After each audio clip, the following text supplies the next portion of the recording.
Fox Sports. We are Fox Sports. We are Ohio.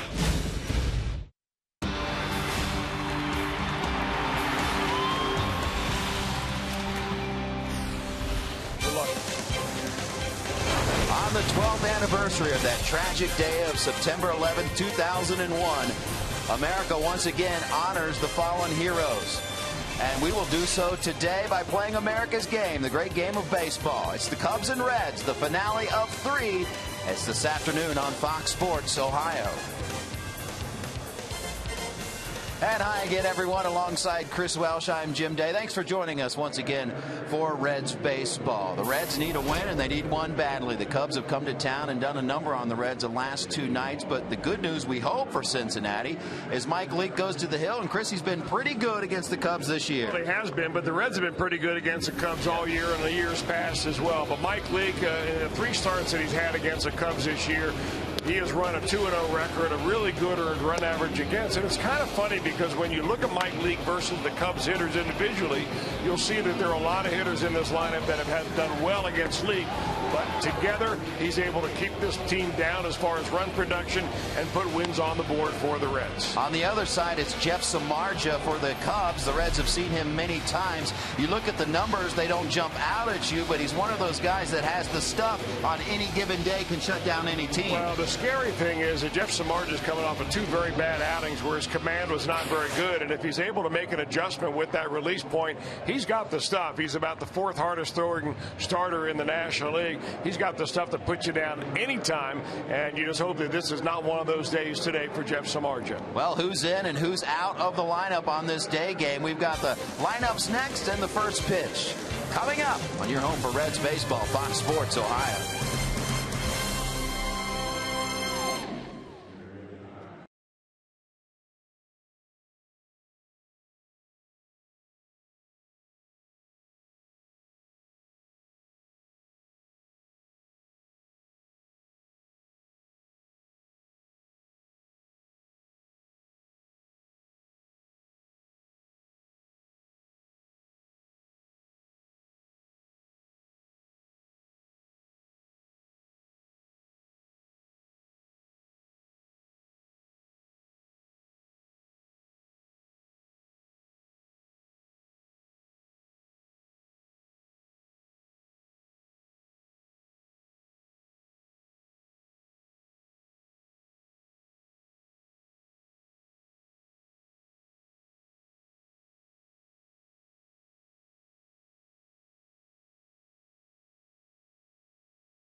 Was brought to you by the Ford F-Series trucks, the best-selling truck in America, 36 straight years.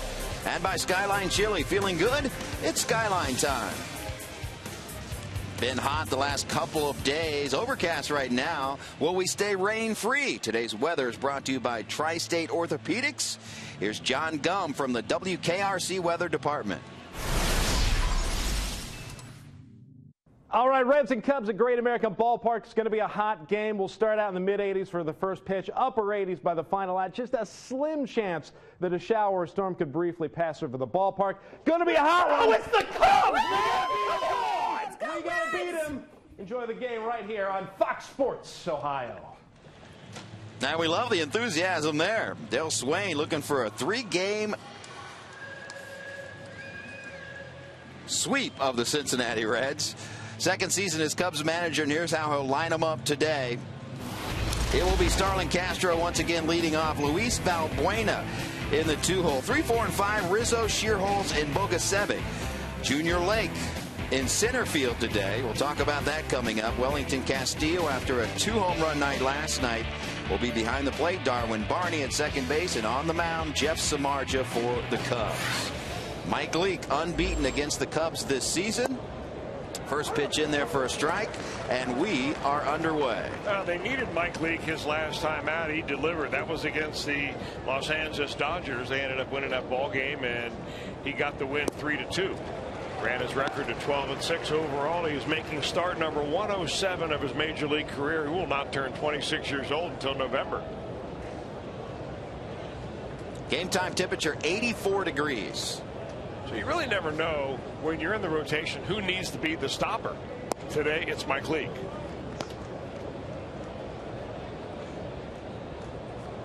Castro leading off, 2 for 9 so far in this series. And he's had success in his career against Leake. 12 for 38, 316 average. Ring him up. Strikeout number 1 of the game, the leadoff hitter. And a good start for Mike Leake.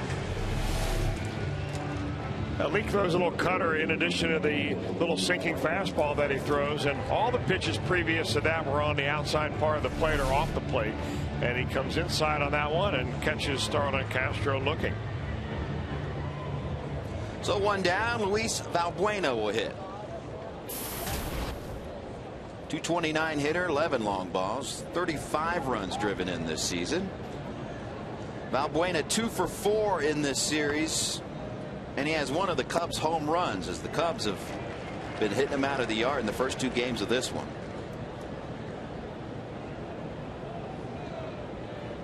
Leake has had success against the Cubs this season. He is yet to lose to them. 2-0 with a 2.18 ERA, but you look down the list of the hitters that will face him today, and all the guys have good numbers. But apparently no clutch hits in there. Cubs struggling with runners in scoring position, particularly earlier on in this season. Popped up. Frazier there, just in fair territory. 2 up, 2 down. Here's how the Reds will line them up defensively. Brought to you by your local Ford dealers. Xavier Paul gets the start in left field today. Chu in center, Bruce and right. Frazier, Cozart, Phillips, and Votto around the infield. Hanging the signs for Mike Leake, Devin Mesoraco. Mesoraco's first appearance in this series. Reds have been trying to nurse him back with a hamstring problem.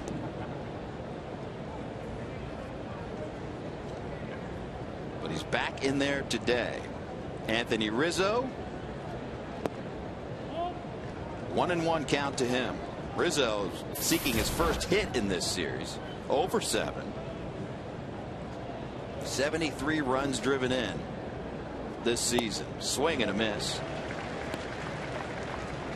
2-1. To me, Rizzo looks a little bit tired. He's had a lot of fastball counts, guessed fastball, and has either been behind or way ahead. He's a guy that is playing every day, and whether it's a left-hander or right-hander on the mound, and sometimes at this time of the year when you start playing for a ball club that has been in last place the way the Cubs have been, it can wear on you a little bit. 3-1 pitch outside, and he walked him. So a 2-out walk to Rizzo. That'll bring up the right fielder Nate Shearholz.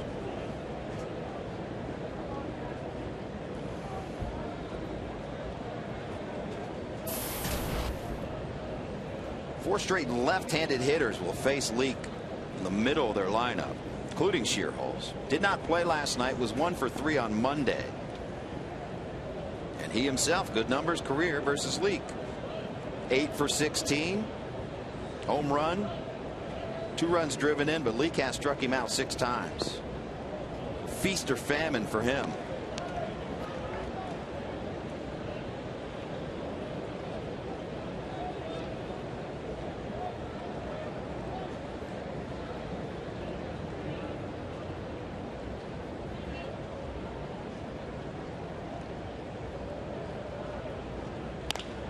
Swung on and a base hit into right field. This might be extra bases.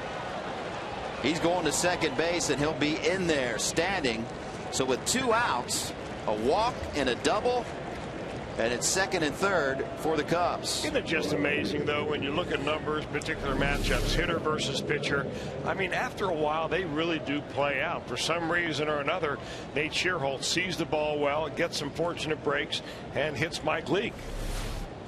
So a 2-out walk, a 2-out double, and the Cubs are on the verge of putting a first run in this ball game on, just like they have the last couple of games in this series. 28th double of the season for Shearholes. So with 2 ducks on the pond, Brian Bogasevic will step in.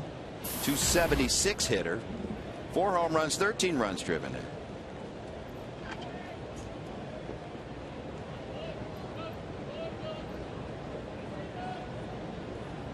Just 1 for 5 in his career off of Leake.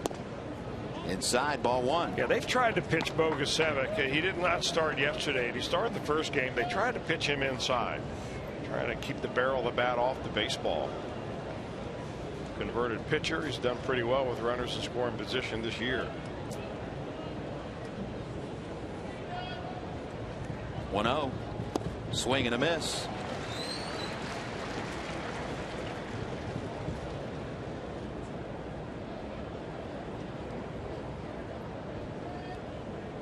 Yeah, originally selected in the first round, 24th overall selection of the 2005 draft is Bogasevic. And as you said, drafted as a left-handed pitcher. Another swing and a miss. Converted to an outfielder midway through the 2008 season. A native of Oak Lawn, Illinois. Leake ahead 1-2. Big at bat in this game. And we're just in the top of the first.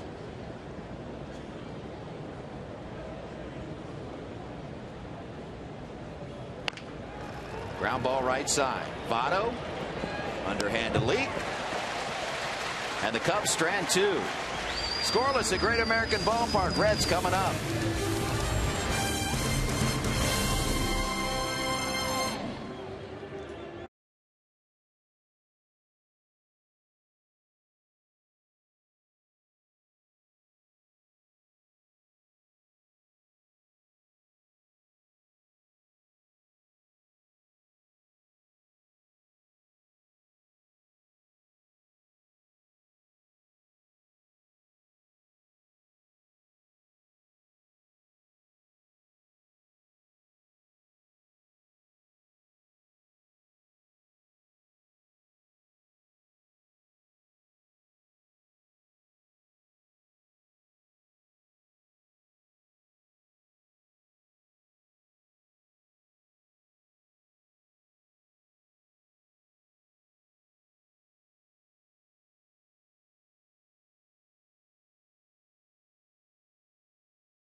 Of the Cincinnati Reds and may not be reproduced or retransmitted in any form. and the accounts and descriptions of this game may not be disseminated without the express written consent of the Cincinnati Reds. Right now, overcast skies kind to those in attendance at Great American Ballpark right now. And here's how Dusty Baker will send them to the plate today. Shin-Soo Choo will lead off. Brandon Phillips batting second. 3, 4, and 5 are Votto, Bruce, and Frazier. Xavier Paul getting the start in left field. Zach Cozart in short. And your battery, Mesoraco and Leak. And the righty, Jeff Samardzija. Reds have seen this guy many times. First pitch to Choo inside. Well, the first few years that anybody has seen Jeff Samardzija was out of the bullpen. Of course, All-American football player, came out of Notre Dame with a lot of notoriety and a hard thrower right from the very get-go. Just foul. I think the plan overall for the Cubs was to eventually make him into a starter. In fact, he appeared in 75 ball games just a few years ago, and ever since that time, you see the 123 overall as a reliever, now making start number 63. They're just trying to harness his stuff, and it's been a real process for Samardzija to figure out how to feather in that off-speed stuff along with that blazing fastball. He is about 4th or 5th in the National League when it comes to the velocity of his fastball. Everybody trails Steven Strasburg in that area, but I mean, you've got some other guys now that are within, you know, a 1/10 of a mile an hour away from each other. Guys like Samardzija and Jose Fernandez, Matt Harvey, Homer Bailey's up on the top part of that list as well. But for Samardzija, it's a guy that throws 2 different kinds of fastballs, a 4-seamer and a 2-seamer. And the 2-seamer is the one that's really gotten away from him. It moves so much sometimes it runs right out of the zone. Like that. Full count, 3-2 to Choo. Choo riding a 7-game hitting streak. Here you see his numbers overall this season. Still second in the league in on-base percentage, .425. And the payoff pitch. Ground ball, Rizzo. Samardzija, 1 down.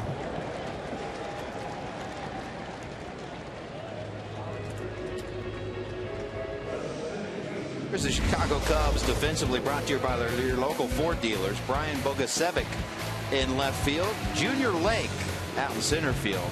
We'll watch him today. Defensively has had his struggles. Shearholes in right.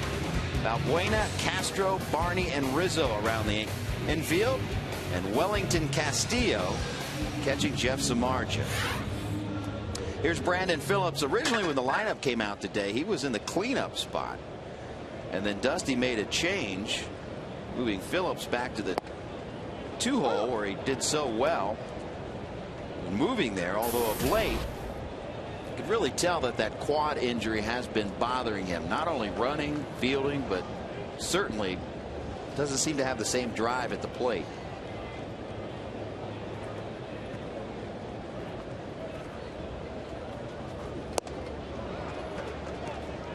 So you really, if you're Dusty Baker, you ask yourself, all right, who do I want in there who can be as good as Brandon Phillips when Phillips is at 90%, 85%, you know, you fill in the blank there. And the question always goes back to the player. Do you feel well enough to be able to contribute? 9 out of 10 times you ask Brandon Phillips that question, he's going to say yes. Question about that. Fouls off an 0-2 pitch. There's a guy that played with a broken finger and didn't tell anybody about it for about 4 weeks. Yep. A couple of years ago. Xavier Paul was originally set to bat second. Dusty made the change, moved Paul down to the 6-hole, moved everyone else up outside of Joey Votto, who will hit in his traditional 3 spot. 0-2 pitch. Inside, almost got him.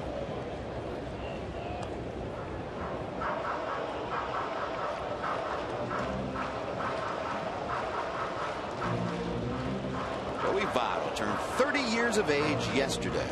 The on-deck circle. Phillips, a .231 lifetime hitter versus Samardzija. Does not have a home run, 3 runs driven in.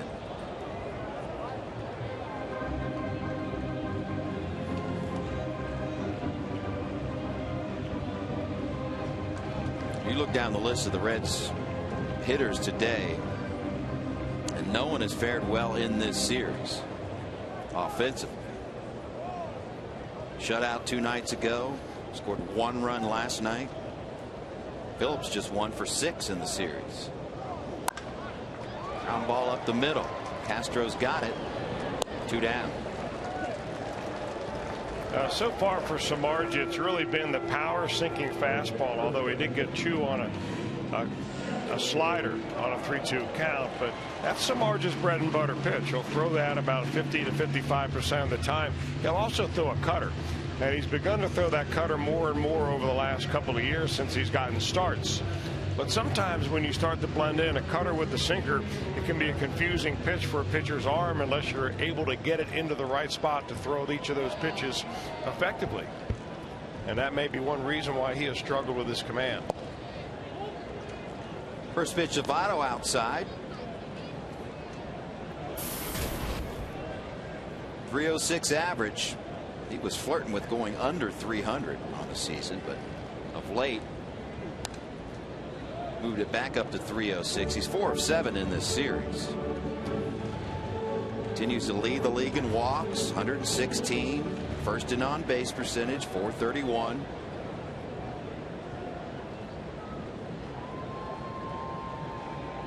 Trying to give the Reds a 2-out base runner.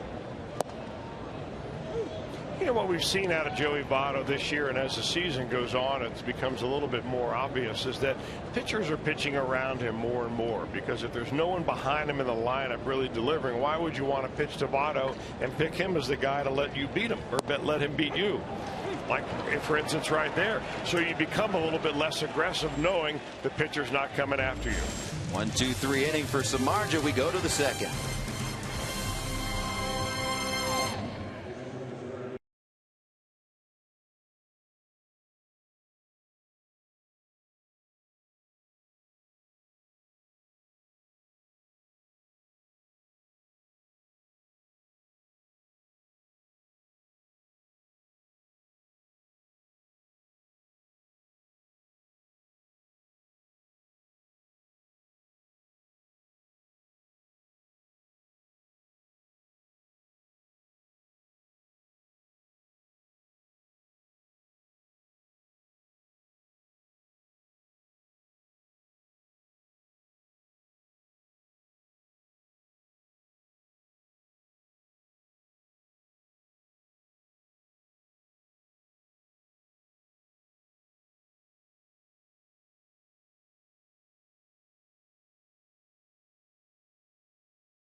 Price student tickets in September thanks to First Student. Cheer on your Red Legs and enjoy up to 4 tickets at half price on select sections for Sunday through Thursday home games during the regular season. For tickets and details, call 513-381-REDS or visit reds.com/student.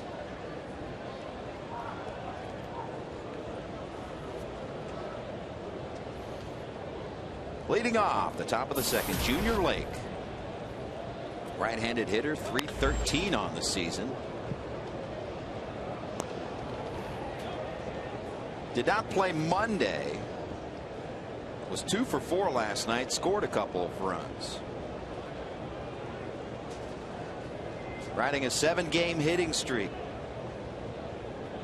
500 over that span. And Junior Lake playing center field today. Which, if he gets any balls hit out there, could be interesting.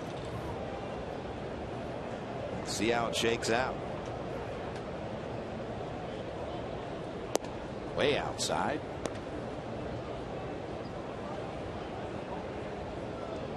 One ball, two strikes. Sun peeking its head out at the moment.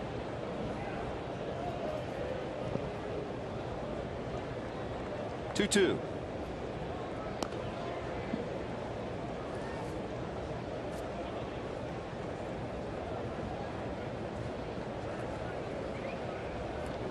.6'3", 215 pounds. Yeah, and you think with a body like that Junior Lake would be a power prospect, but he's more of a speed guy, really. He has stolen as many as 38 in 1 year in the minor leagues. He had only 4 home runs down in Iowa this year, their AAA franchise, where he hit .295, but he did steal 14 bases. Signed with the Cubs as a non-drafted free agent February of 2007. So he's made it to the bigs the hard way. Ground ball. Frazier, gotta hurry. One down.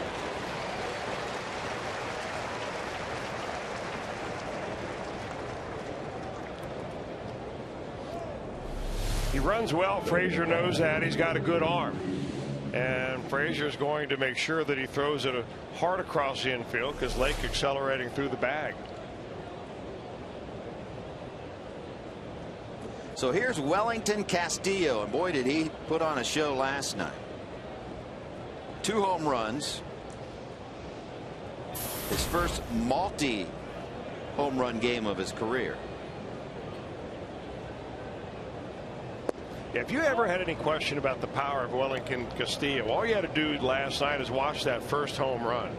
He hit that over 470 feet up into the second part of the second deck, which is not an easy place to reach here at Great American Ballpark. That was an absolute bomb.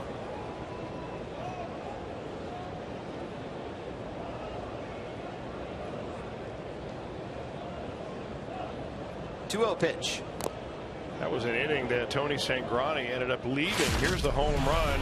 Sangrani leaves one batter after giving up this blast. And way back there that went with a runner on base, gave the Cubs a 2-0 lead. And that's really all they needed, although he added on a little bit later.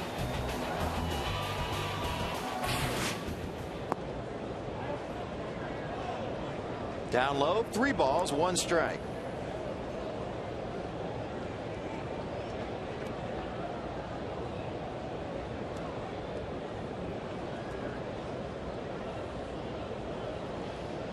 And the 3-1.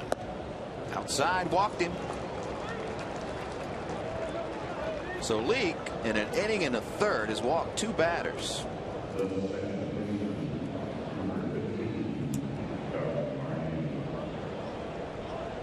And in steps Darwin Barney.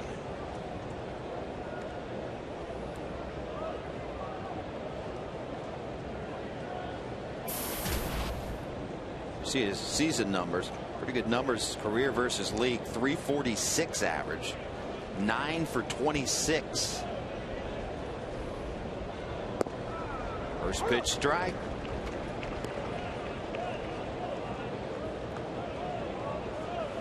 Tell you what, that sun comes out and it heats up right away.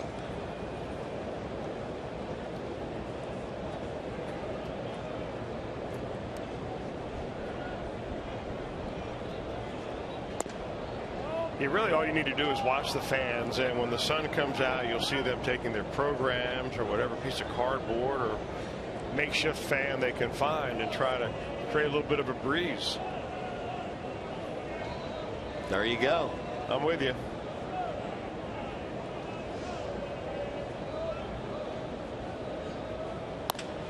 Ground ball, could be 2. Phillips, Cozart, barehander, pretty play. Style points. Big time.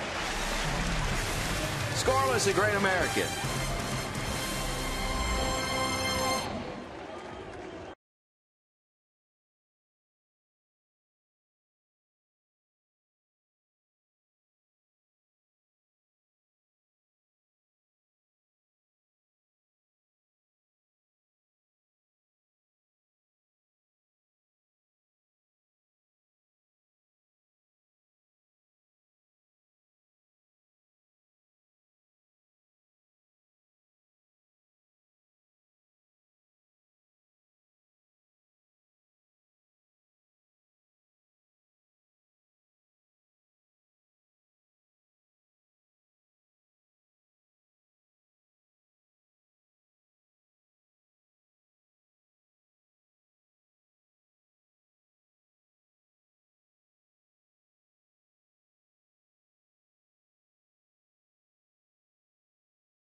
Here's today's IGS Bringing the Energy feature.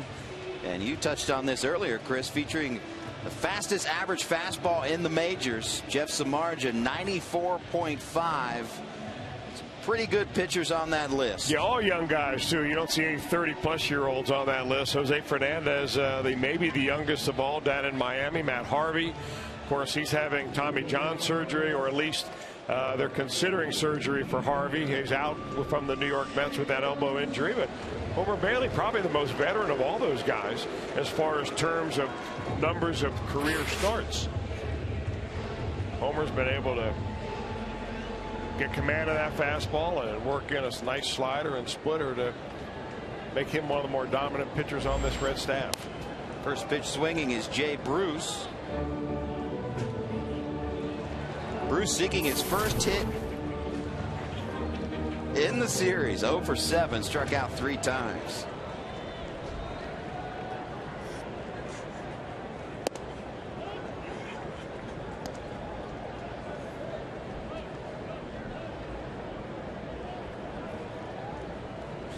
Shenanigans going on in the booth today. Everyone a little bit slap happy. We got to loosen it up a little bit.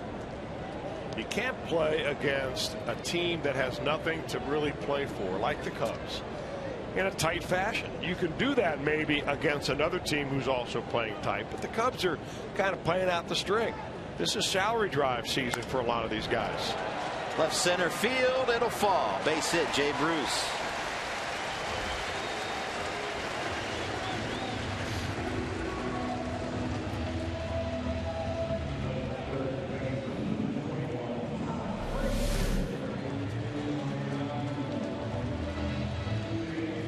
Jam shot right there, didn't get a lot of it, but because they played Jay Bruce fairly deep, that ball will find some green. So with 1 on and no outs, Todd Frazier steps in, and he has had big time success against Samardzija. 357, 5 for 14, 2 home runs.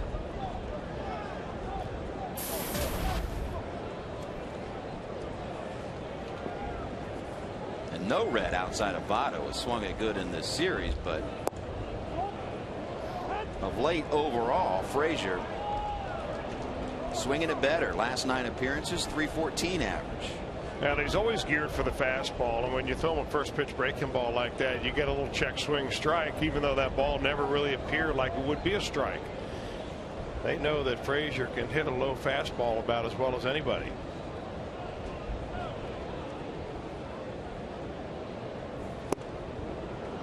Samardzija ahead 0-2.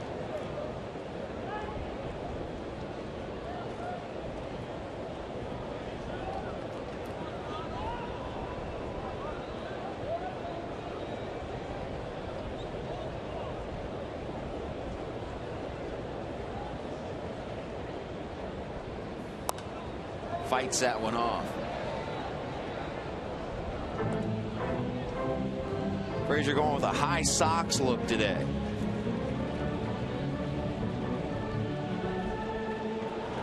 Wearing their red tops, which we've seen traditionally on day games. Tell you what you do when you wear that high sock look. You certainly define the lower end of the strike zone. You don't leave any guesswork at all to the home plate umpire. See so many players, just depending on how the team's doing, maybe how they're doing individually, change it up.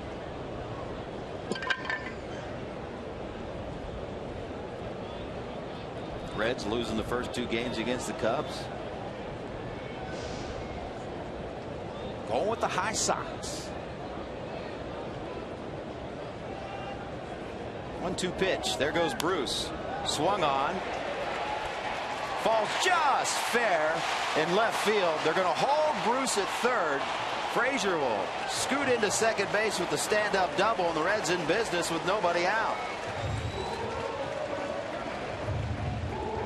It just goes to show you, just because you make a good pitch, you're not always expecting a good result. That ball comes right in on the knuckles of Todd Frazier, but he's able to muscle over the third baseman right inside the line. And Jay Bruce never stopped, and they were going to hold him, of course, with nobody out.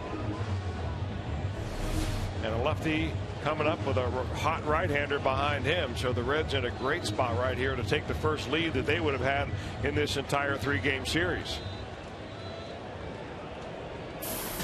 Xavier Paul, .236 average, 7 home runs, 31 runs driven in. He has certainly shown some pop, hitting primarily off the bench, although he did get a lot of starts, along with Heisey, etc. in left field. Ludwig out for most of the season. Derek Robinson, many starts out there as well.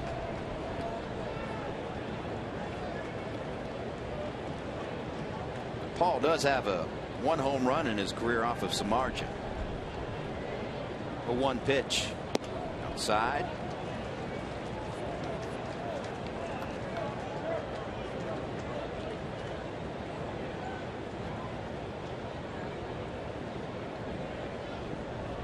And we'll do the disclaimer one more time. Inevitably, every time we say Xavier Paul, someone messages us saying it's Xavier. Well, maybe for Xavier University, but for this guy, his name is Xavier Paul. Did you say messages us? Us. As in you might even check your messages during the game? No. I mean just emails, general. You know what? You're right, because we asked him when he first came over here, and he said Xavier is fine, and then we hear that this year he wanted to be called Xavier. Yes. So, hey, we're happy to oblige. No question. It's his name. Well, the Reds are going to give up, or the Cubs will give up a run if Paul can get the ball on the ground to anybody but the pitcher or the third baseman. Infield playing back. They've got a little bit of a shift on Paul with the shortstop way around here towards second base. Of course, if you're Samardzija, what you're thinking is a strikeout right here. 2-2 count. Had him swinging and missing on a slider down and in first pitch, and that may be the one he goes to here. We're early in the game, but a big pitch right here. Fouled off.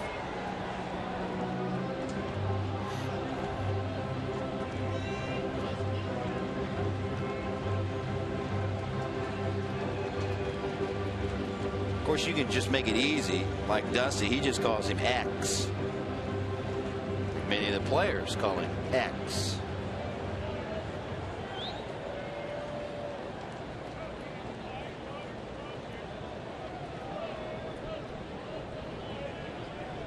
We'll try the 2-2 again.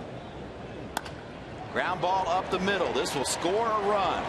Barney makes the out at first, but Bruce scores and the Reds have a 1-0 lead.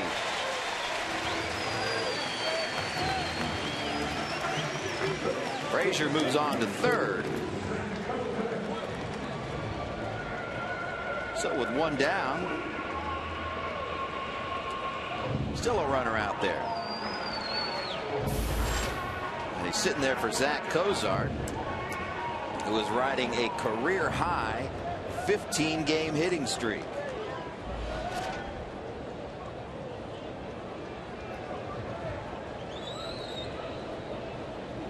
Swing and a miss, went chasing. Now, this streak for Zach Cozart is not one of these where he's dinking in 1 hit per game just to keep it alive. I mean, he has been hitting the cover off the ball. Had a couple of doubles the other night, had 1 double last night in his last at bat. Ripped it down the left field line. He's seeing it good. Scored the only run for Cincinnati last night. Ground ball to second. Barney thought about coming home, but Frazier scores and the Reds lead 2-0. So back-to-back groundouts to second base. Score 2 runs. The advantage of putting the ball in play. You put the runner in motion on contact, and the Reds take a chance right there. Barney was playing shallow. He was coming in on the ball, but it was hit so softly that there was no play at the plate. So the Reds have a 2-run lead here, and that's got to be a strange feeling in this particular series for the guys in the dugout. No doubt about it. Devin Mesoraco. First time we've seen him in this series. And trying to snap an 0 for 13 slump.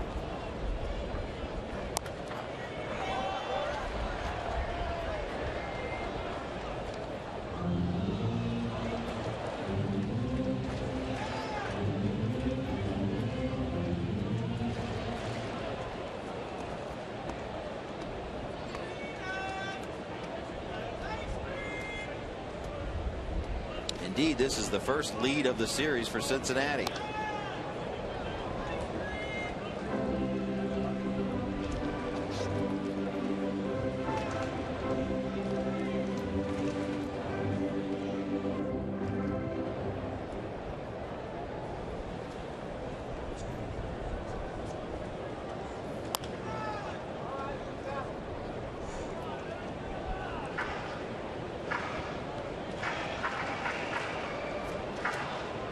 .241 hitter, 8 home runs, 37 runs driven in.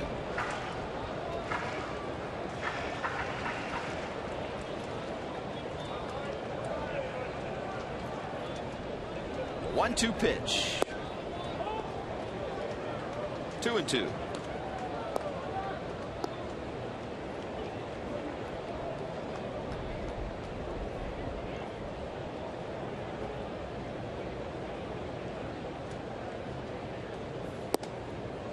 Check swing. And we're full.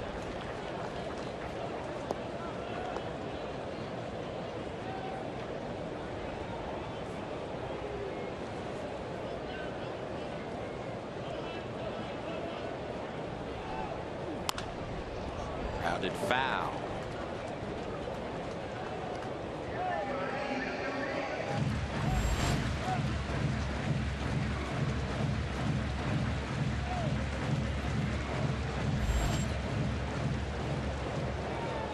Samardzija set to deal his 8th pitch in this at bat. Here he comes. That'll be a base hit into left field. So the 3rd hit of the inning for Cincinnati.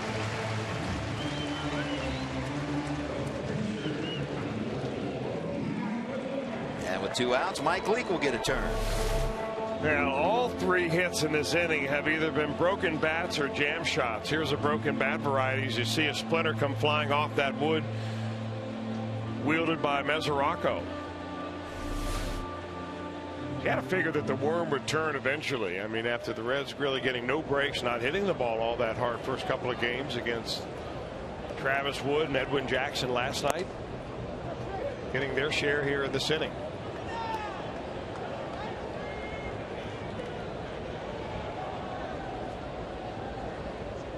.197 hitter.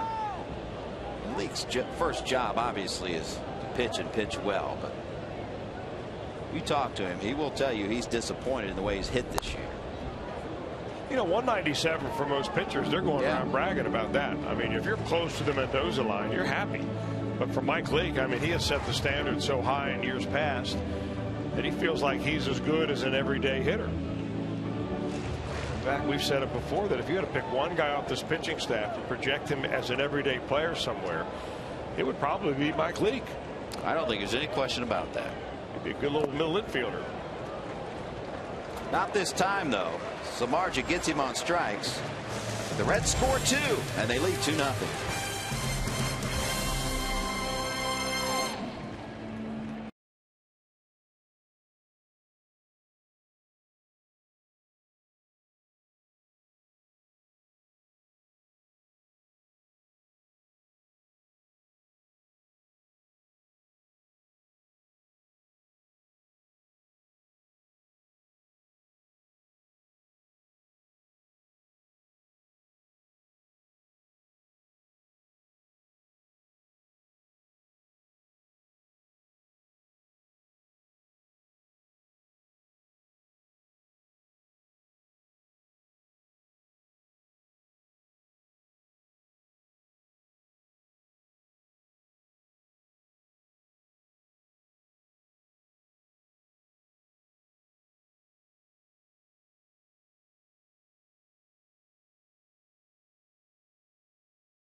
and Elk, serious lawyers for serious injuries. Call 1-800-ELK, Ohio. Changing the tides. Reds record versus teams over 500 prior to August 6, not so good. Since then, 12-4.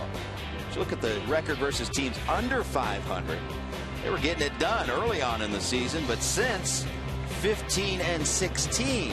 So the silver lining here is, obviously you want them to beat the teams they should beat on paper, but 12-4 against those teams over 500. And particularly the way they played against St. Louis and the Dodgers, going 6-1 against them. Yeah, that'll help that record overall big time if you start putting those games together. So it's not what you've done overall, it's what you have done for me lately. And the Reds, you know, unless a miracle happens, are going to the playoffs, even if it's the second wild card. Who knows what's going to happen down the stretch. But they're playing good against the good teams at a good time. Jeff Samardzija will lead off the third for the Cubbies.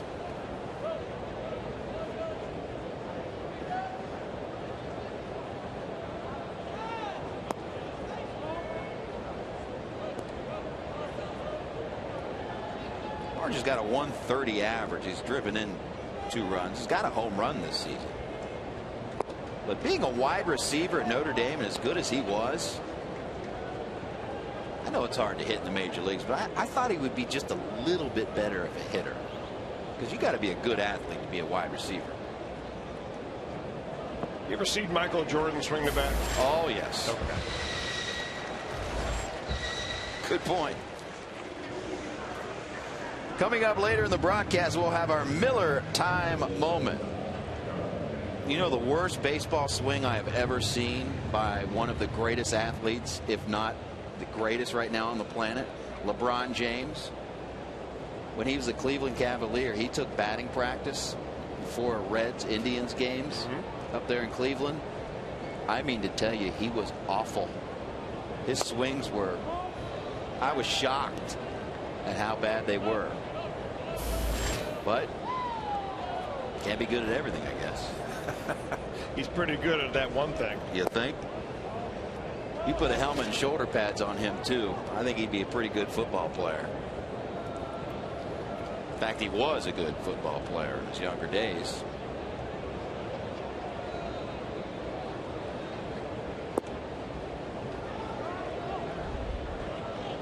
Leake has gone 3-0 against Starlin Castro. Struck out Castro looking to open up this game, and Leake's going to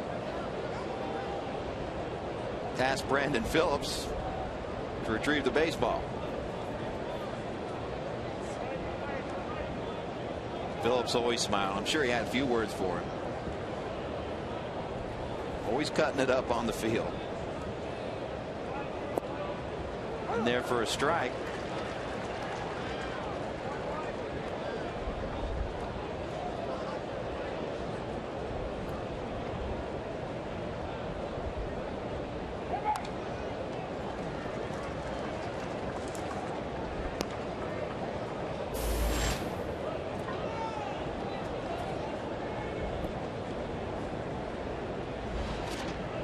Castro, one of these young players the Cubs are trying to build around.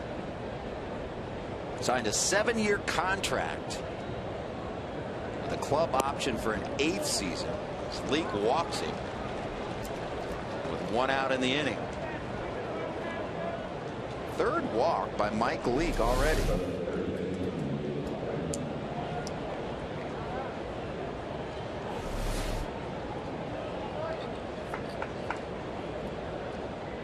With 1 out and 1 on, Luis Valbuena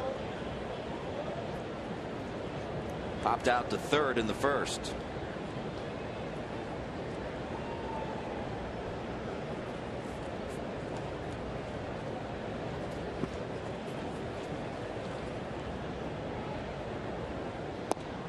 First pitch strike.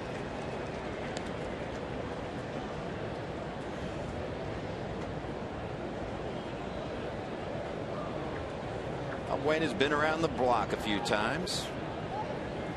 He's played with Seattle, Cleveland, now the Cubs.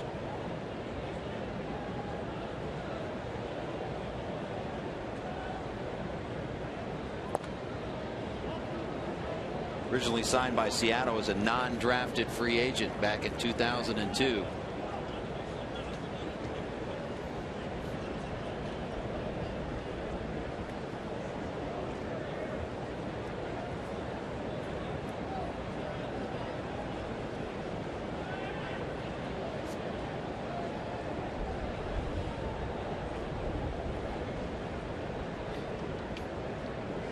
One and one pitch. 2-1.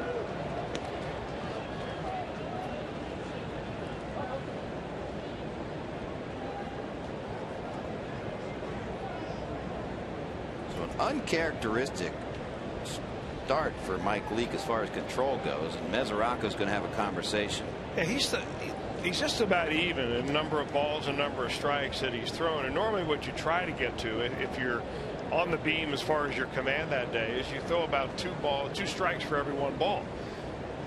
Edwin Jackson did that last night, for instance, in his effort against the Reds. So Mike Leake is battling a little bit of command issues, but what he's trying to do is not make a mistake over the center of the plate.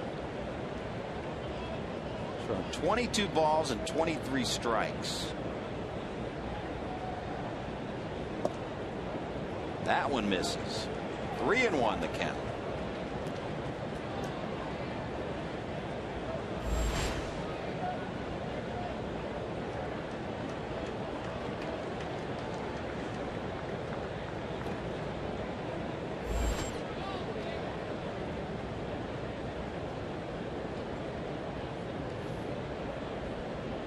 And the 3-1 pitch. And we're full.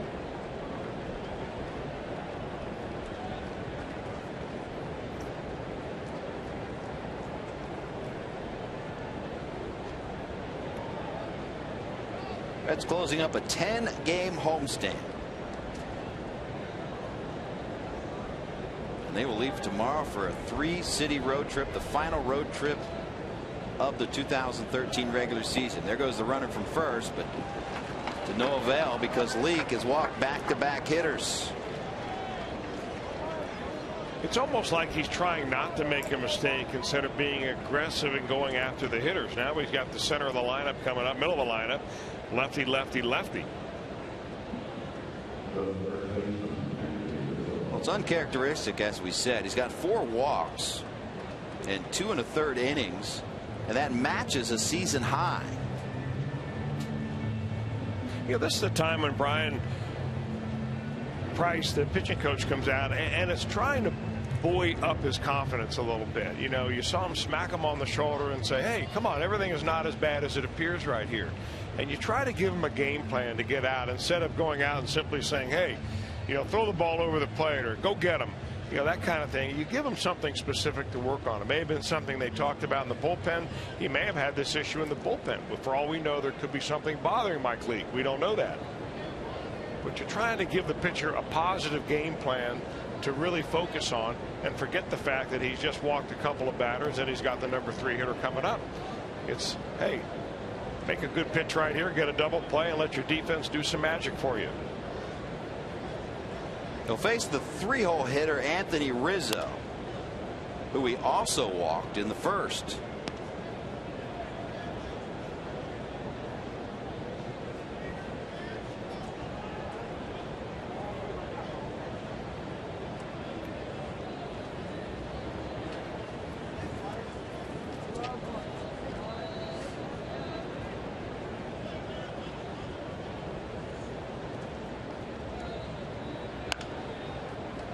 Well, he is just all over the thumbs of Anthony Rizzo. A couple of runners on base. Good fastball hitter, supposedly. And he has come twice right inside there, right in the kitchen. And if you can get it in there as a right-handed pitcher, that's an effective place to put it. I imagine upcoming might be that slider down and in, or at least set something up that'll get him there. Called it. Well, it wasn't quite the slider, it was a cutter. He took a little bit off and then cut that ball down and in. And Rizzo, in a 3-strike out, we'll take another look at it pitch by pitch, presented by Mazda. They're going to pitch him inside because they want him to get off the barrel, and he chases that stuff. looks so good, but it's off the plate. Even if he hits it, it's going to be fouled. And finally, a little cutter down and in. He gets a key strikeout there for the second out of the inning. Our Mazda, pitch by pitch. Second strikeout of the game for Lee. And as you said, a big out.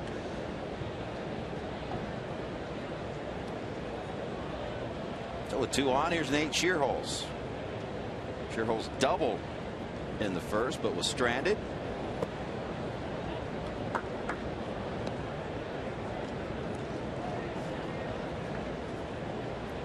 $20 home runs, 64 runs driven in.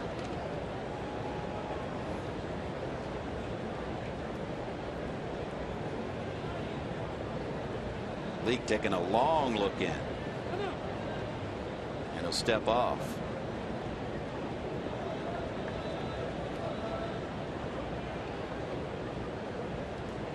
Well, he was charting last night. Maybe he was watching Edwin Jackson and Jackson's pace of play last night. Edwin Jackson just a little slow last night. He's the slowest Cub pitcher I've seen since Steve Traxel. Wow. And that's saying something. That is saying something right there, because Traxel, when he would get runners on base, now he could slow down a river barge. He's in that human rain delay category. Slow down a river barge. Very nice. Nicely played.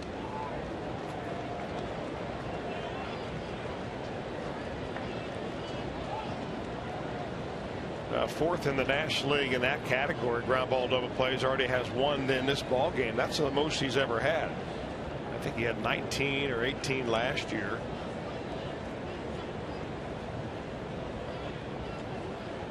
He's in danger of loading the bases. 3-0 pitch. Got away with one there. Shearholz swung at ball 4. I don't know whether he got away with one or whether Shearholz, it just must be so hard to pick up for left-handed hitters, because we've seen every left-handed hitter in this Cubs lineup chasing pitches seemingly off the plate inside. Bogusevic went down on strikes that way, or at least hit a ground ball that way. Rizzo in this inning chased 3 and was out of there. And now Shearholz on a 3-0 count chases a marginal pitch inside. Looks like he's moved a little bit away from the plate now.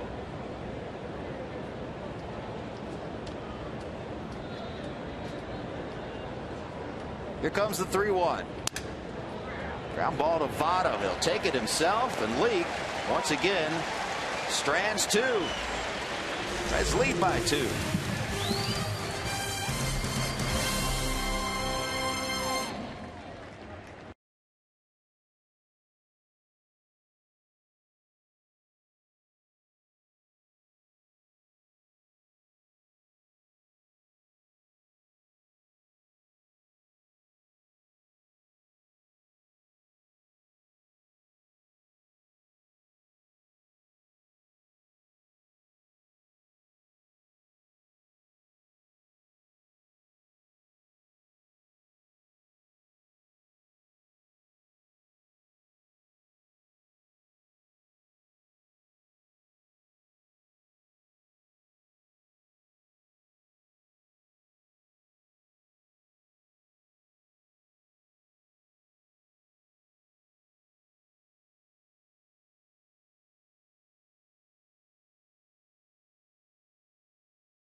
Literally a date that changed the world. And remembrances, ceremonies all over America today. At Ground Zero, the Pentagon, Former President Bill Clinton on hand, President Obama at the White House, a very solemn ceremony. It's the 12th anniversary of that tragic day, September of 2001, and the flags here at Great American Ballpark flying at half staff. And the motto, never forget. The heroes that were lost that day. Both teams with American flags on the side of their hats. Some heroes lost just doing what they do. Others, firefighters, police officers, first responders.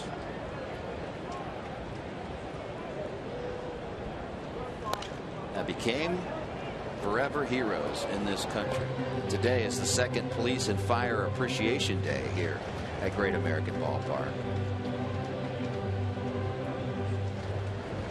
The Reds join the nation in observing Patriot Day here in the greatest country on earth.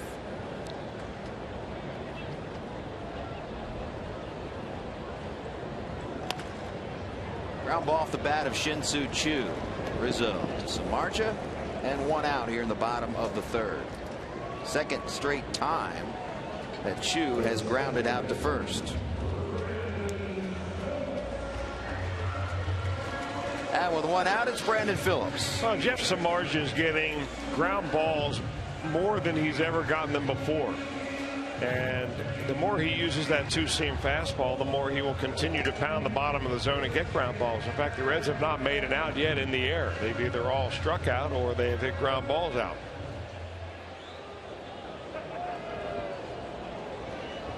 Phillips grounded out to short his first time up.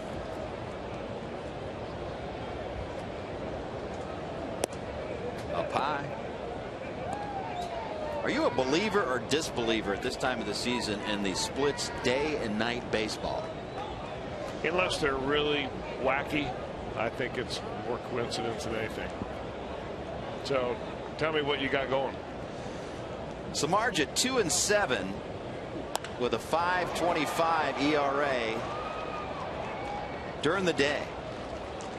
At night, 6-4. ERA almost 2 runs less at 3.48. Well, that's not a very good thing if you're pitching in Chicago, where you play many more day games than you do night games. If you look at his home and road splits, it'll show you the same thing, that his game travels on the road better than it plays out at Wrigley Field. At home, 3-5 record. Away, 5-6. I know a lot of people, when you talk about day and night, you think, oh, the guy's not a day person. He's not a morning guy. Well, they said that forever about Bronson Arroyo. And he said it about himself. He did. That's where I was going next. Lovato with a base hit. And a 2-out base runner for Jay Bruce.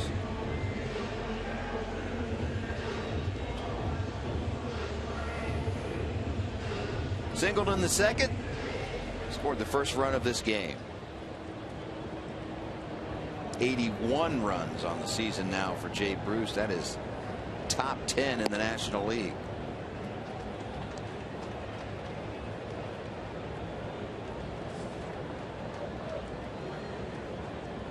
Bruce continues to lead the National League in extra base hits with 68. 29 home runs, 93 runs driven in.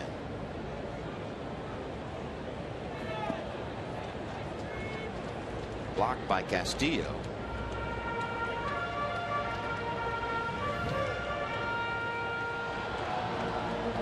Bruce's 38 doubles is a career high. He's 6 shy of his career high in RBIs.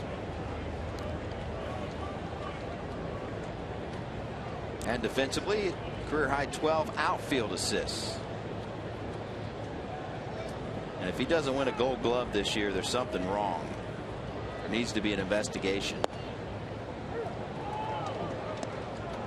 in my humble opinion. Well, I agree with you 100% because I don't know if there's another right fielder out there. I mean, there are some pretty good right fielders, but Bruce has worked on that part of his game. He's one guy that third base coaches rarely run on. He cuts balls off in the gap very well. He just turned himself into a very good defensive player. And he always has been, but I think he's just gotten better and better, and I don't think a lot of people realize how difficult playing right field is. You know, growing up Little League and junior varsity baseball, they usually put one of the worst fielders in right field, but that's not the case in the major league level. Big cut.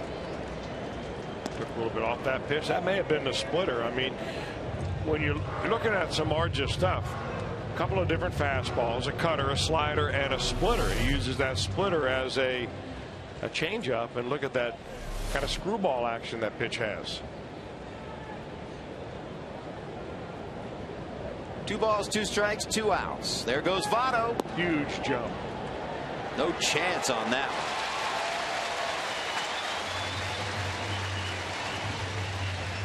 So Votto's in there safely, and now a runner in scoring position for Bruce.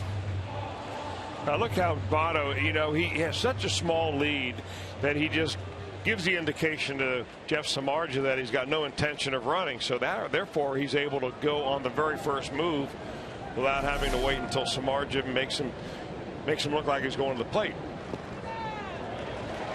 The base open. It's now not open. First walk of the game by Samardzija. We'll see if the Reds can get a little 2-out bingo going here with first and second, 2 down for Todd Frazier.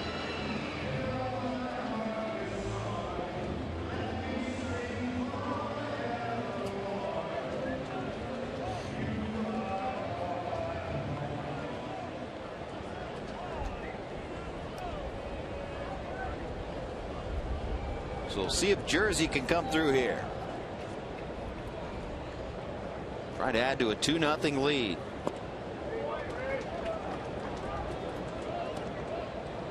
Samardzija a little upset with himself right now.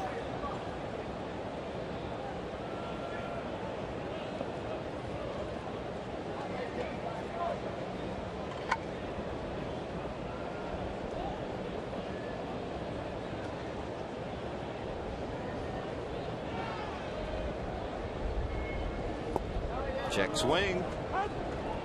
No, says first base umpire Ted Barrett. I should say our good friend Ted Barrett. Friend of Tech Talk. It's a Tech Talk today. He's your man. Those are some of the best Tech Talks going. Seriously, you learn a lot in those rules of the game. No better place than to go to a major league umpire. Well, every major league umpire knows the rules, and Teddy Barrett has the ability to be able to do it on camera, break it down very nicely in a very concise manner. So when we go out and we tape these, and we tape a lot of those in spring training, we must have done 30 or 40 of them over a couple of days with Ted Barrett, and he enjoys it. 16 years of Major League Baseball service. Ted Barrett, he's the crew chief. 2-1 pitch. 3-1. Alfonso Marquez behind the plate. Ted Barrett at first. Mike DeMuro second base. Paul Emmel at third. Got to figure good hitting count right here for Todd Frazier. 3-1. Couple of runners on. Left-handed hitter on deck. Got to be looking 2-seam fastball here somewhere down. Got a slider. That's a dandy 3-1 pitch for Jeff Samardzija. Right on the knees.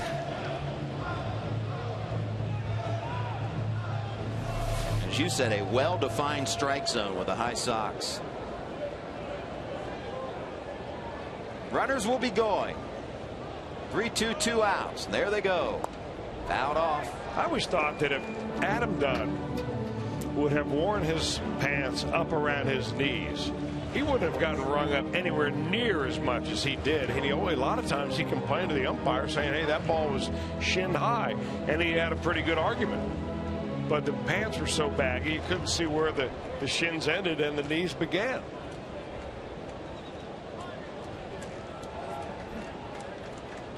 Lots of baggy pants nowadays in Major League Baseball.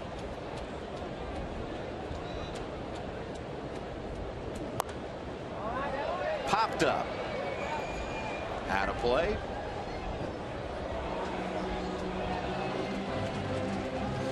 Unlike when you played, most of the pants were painted on. Oh, they were skin tight. Skin tight pants. And you'd order them with a certain hem length to make sure that they would go, you know, just far enough down your shin, or you could roll them up underneath your socks. Wearing a uniform back then, that was an art form. It was. I miss the stirrups. Nowadays, some of them look like pajamas. Comes the 3-2 again. Nope. Samardzija going to fake back to second. No one home.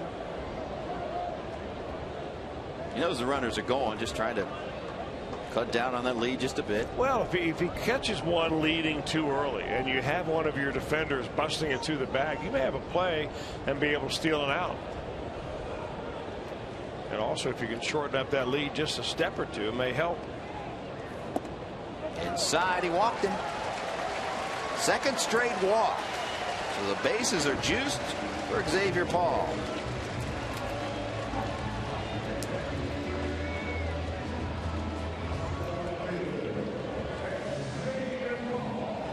Wellington Castillo will go have a conference with this pitcher.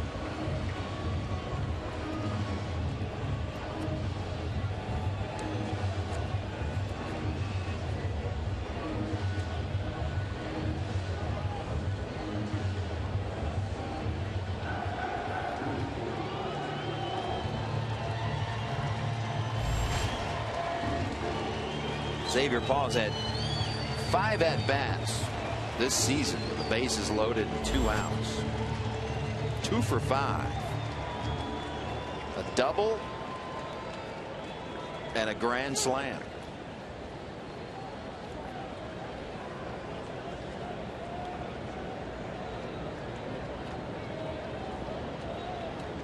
Big at-bat right here.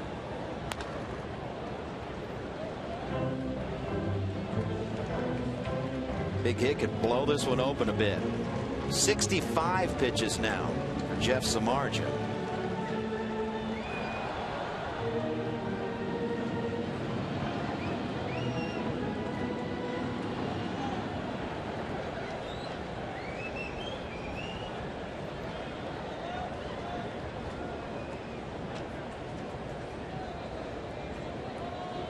A 1 pitch. Big cut. Samardzija had 0-2. Well, Paul's a good fastball hitter, and they gave him a first pitch cutter or slider, and then the next pitch was a pitch that looked like a fastball, was really that splitter. And he had great arm action on this last one, good location, and Paul finds himself down 0-2.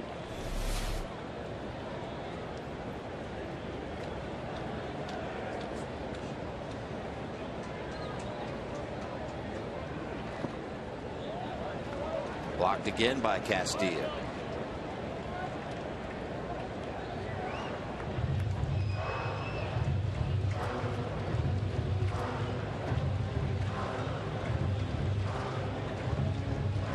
Votto at third.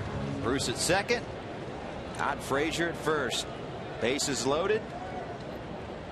2 outs.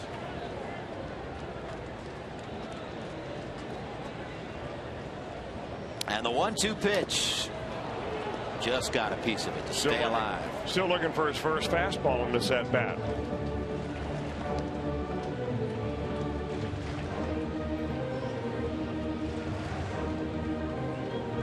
If you know a guy is a great fastball hitter, do you stay away from a fastball the complete at bat?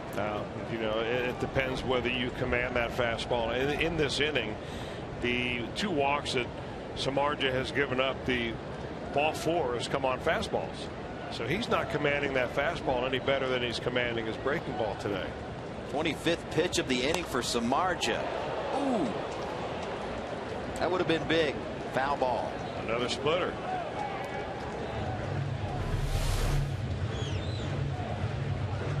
Look out, Joey.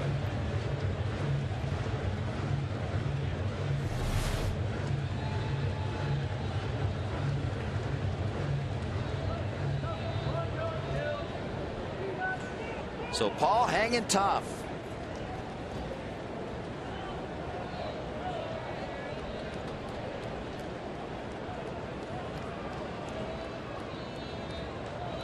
Samardzija with a long look in. And the pitch in the air. Out of play.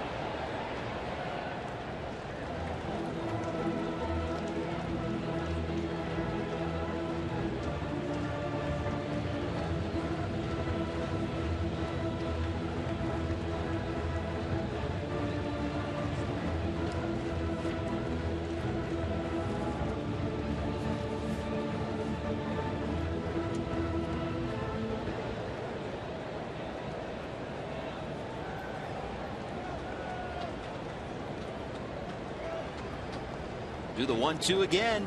Swing and a miss. A big strikeout for Samardzija. His third of the game. The Reds leave 3 aboard.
Rise that the Reds find success due to several players who have seen their careers resurrected right here in Cincinnati. Despite UC's earlier opponent this week, the Bearcats still have lots of questions and find out why the U.S. national soccer team has decided advantage at Crew Stadium in Columbus. FoxSports.com has complete coverage from all of today's action involving Ohio sports. That was a quality read. Would you like to tell him why you read that promo? Got the new guy in the booth. They just pulled the lock the door trick on me.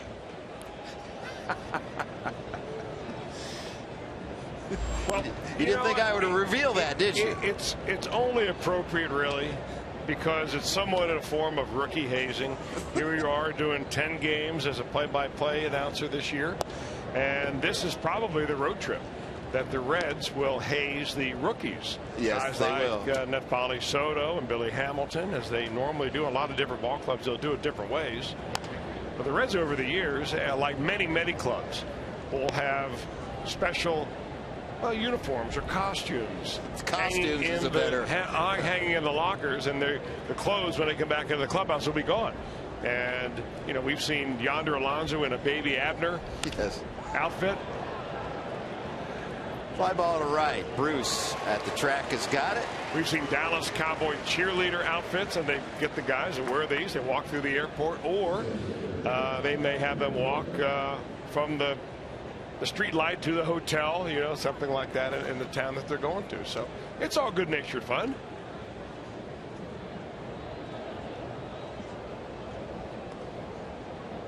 Oh, that's the pink backpack. They make rookie pitchers carry that out to the bullpen.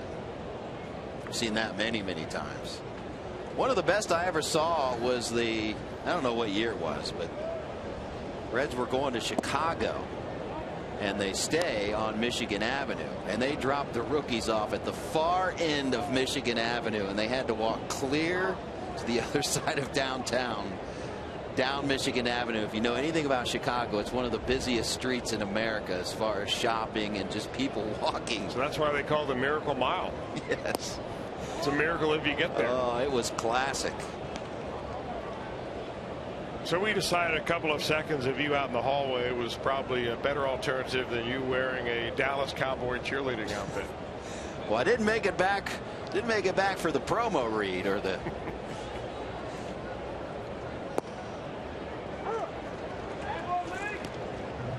I expected George Grant to be sitting in here once the door was unlocked.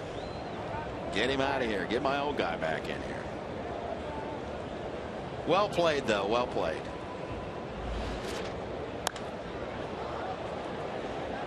Bruce, second straight out that he records in the inning.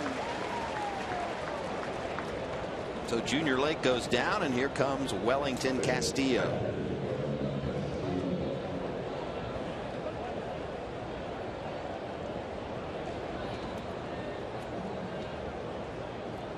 Walked his first time up.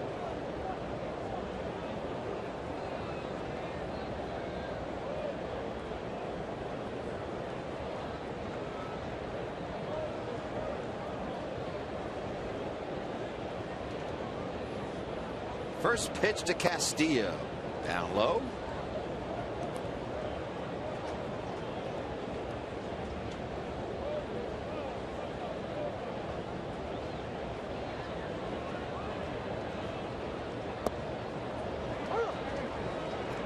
One and one. 80-mile-per-hour pitch there by Leake.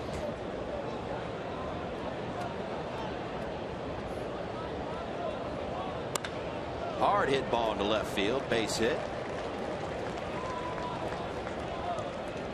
So a 2-out hit for Castillo.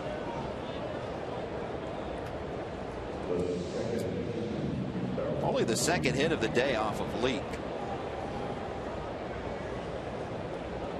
As the base runners have been via the walk. 4 free passes for Leake so far.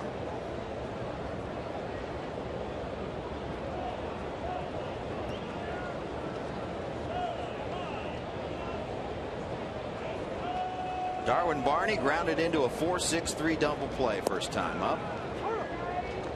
Yeah, Barney's the guy right here that Mike Leake really wants to get because it helps you set up the next inning. The 5th inning, you have the pitcher leading off.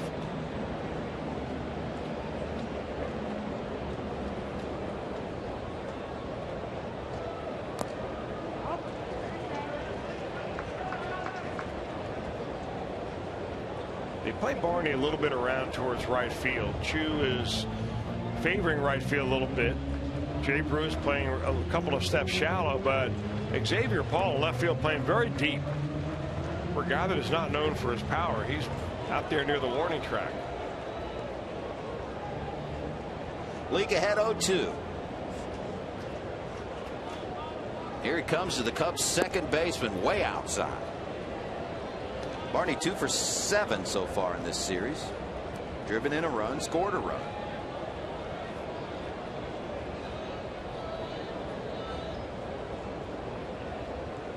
Pitchers getting their pitch count up there.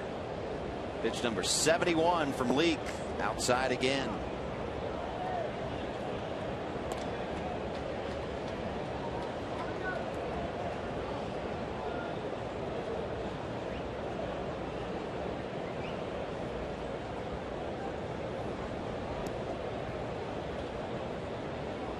Hot, hazy afternoon.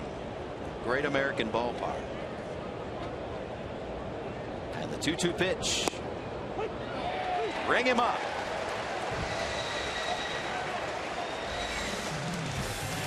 Leake strands 1, Reds lead 2-0.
question on the day.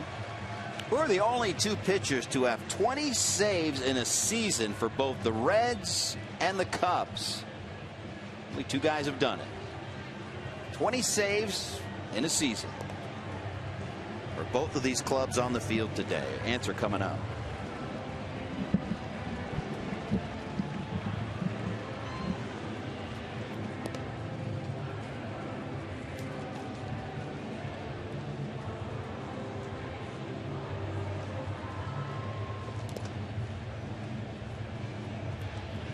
Oh, fanning themselves off. You got to send some texts. Got to take some pictures. Binoculars. And the towel. Oh, how about the umbrella?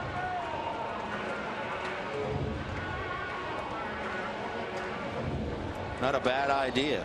The sun can be vicious on a day like today. Cozart will lead off the fourth for Cincinnati. Grounded out in the second, but it was an RBI ground out.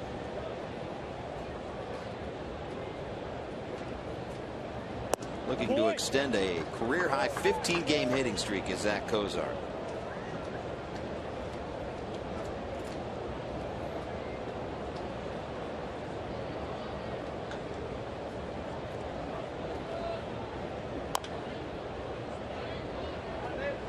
Two balls, one strike.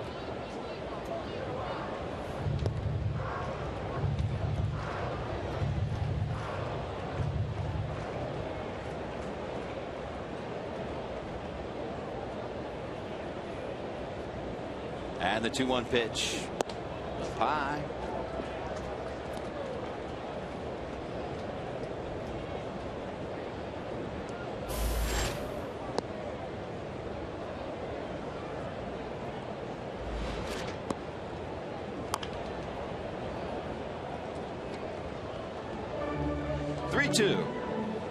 Well, Samardzija gets a lot of strikeouts. He's got 190 strikeouts in this coming into this ball game in 189 innings. Anybody who does that, you're going to throw a lot of pitches.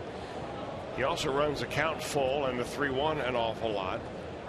And every time you look up around the 5th or 6th inning, Samardzija's right around the 80 or 90 pitch mark, sometimes over 100.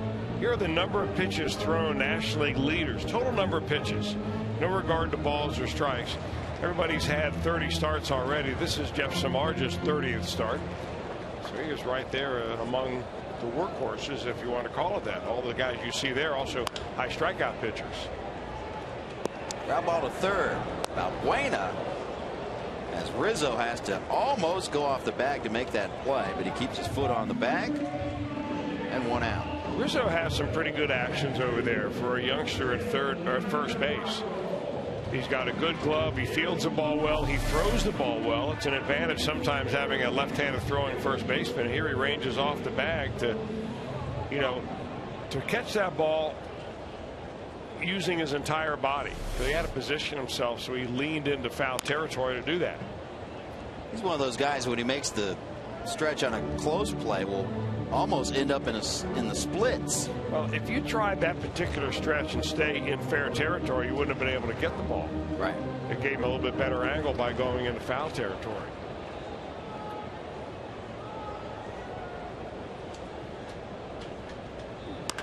Long drive to left field, and Mesoraco home run. Second deck job. And a 3-0 Reds lead.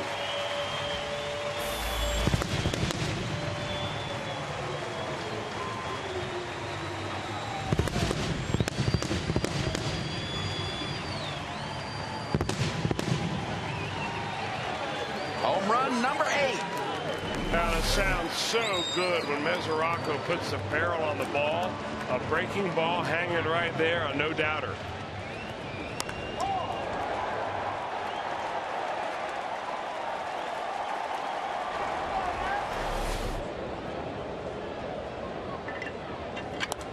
Correct that. Home run number 9 for Mesoraco. He crushed that ball. A 2-for-2 day for Mesoraco. 3-0 Reds lead.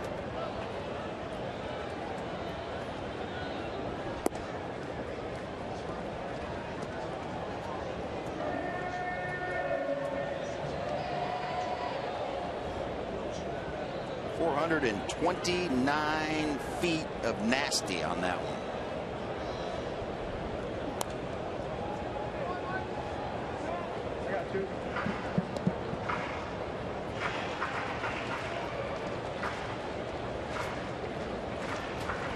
Mesoraco certainly has some pop, and he has shown it this year. A little more playing time than he expected with the injuries that Ryan Hannigan has gone through, but he's done a solid job. We've seen the growth in his game, not only offensively but defensively.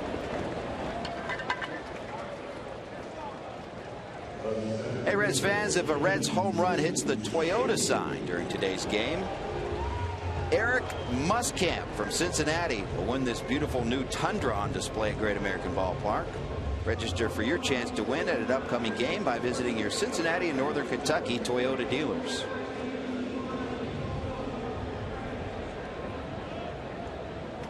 Two outs, back to the top of the order, Shin-Soo Choo. Grounded out to first twice in this one. Swing and a miss.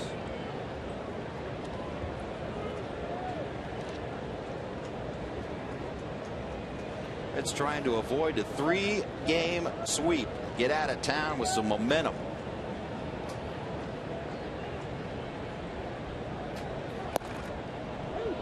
And if they could do so, certainly losing 2 out of 3 against the Cubs at home is not what you're looking for, but it would be a 7-3 homestand,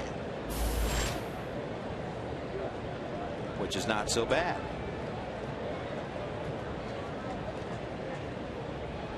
Oh, 0-2 pitch. Got him. 4th strikeout of the day for Samardzija. But Devin Mesoraco plays long ball. The Reds add to their lead.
Nothing over the Cubs after that home run, number 9 for the season for Devin Mesoraco. And big news of the day for the Reds happened around 10:15 this morning. That is when Johnny Cueto threw a simulated game.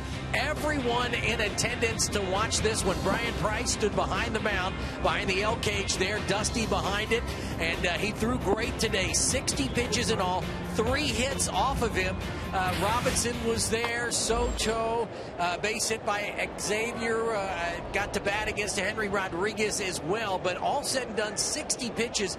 And Chris Welsh, Jim, the one thing that he did differently, a little bit less twist, and afterwards we talked to him and he said, you know, I'm trying to stay in front of the rubber with the twist instead of going all the way behind it. And you could probably talk more on that, Chris, but if everything goes as planned and he comes back tomorrow healthy, the next time you see him could be in a ball game. Sean Marshall today said no ill effects from yesterday's simulated game as well. He too, next appearance should be in a Reds uniform on the field. And with Tony Cingrani, prognosis is good for him, not as bad as they expected, and he should, again, they're keeping their fingers crossed, make his next start. So all good news for the Reds and their pitching staff.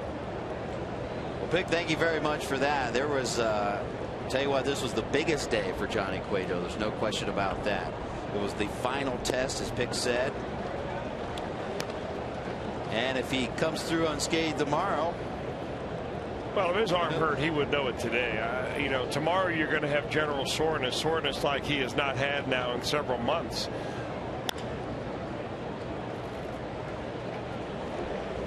The windup, though, it's interesting comments because I know he's trying to modify it a little bit. I know he's trying to make it simpler. Brian Price, as a pitching coach, like most pitching coaches, are all about making things simpler.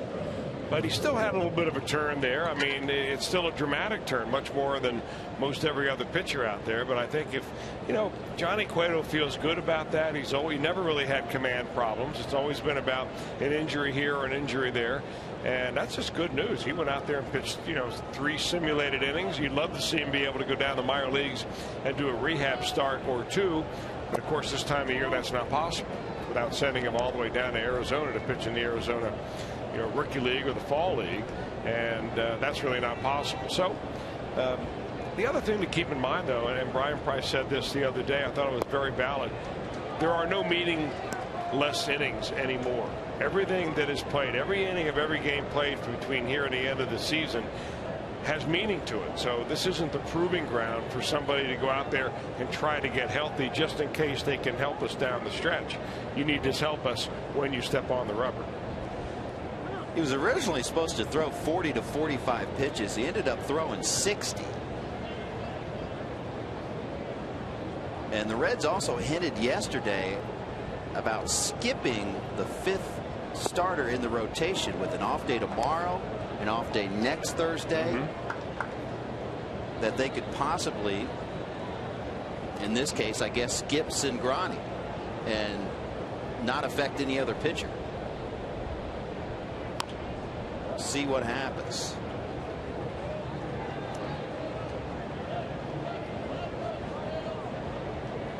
Well, you'd like to have everybody healthy so that when you make your decisions about the postseason roster, you're not forced into decisions based on injury. That you have a full roster of healthy players. You say, all right, now we're going to be able to make the best roster we possibly can because everybody's ready to go. Well, Brian Price and Dusty both said yesterday as well that we will not put either guy, Marsh or Cueto, out there unless they're absolutely 100%. Did they rush Cueto back earlier season? Who knows? Hard to tell on stuff like that. You go by what the pitcher says. He says he feels good. Yeah. Put him out there. Castro reaches out there and punches it into left field. 1 out hit. He gives a little Todd Frazier swing and he punches it right by Todd Frazier.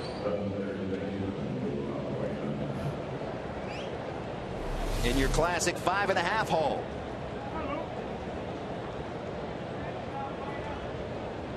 That was a la Todd Frazier swing.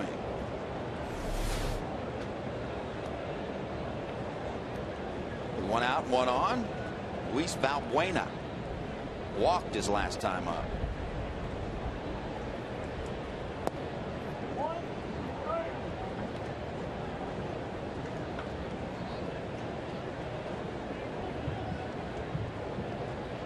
Mike Leake, 8 of 20 first pitch strikes. So having a tough time getting ahead. But it's been about damage control for him. He stranded 2 in the first, 2 in the third, 1 in the fourth. He's gotten his pitch count up there, but to this point has held the Cubs scoreless.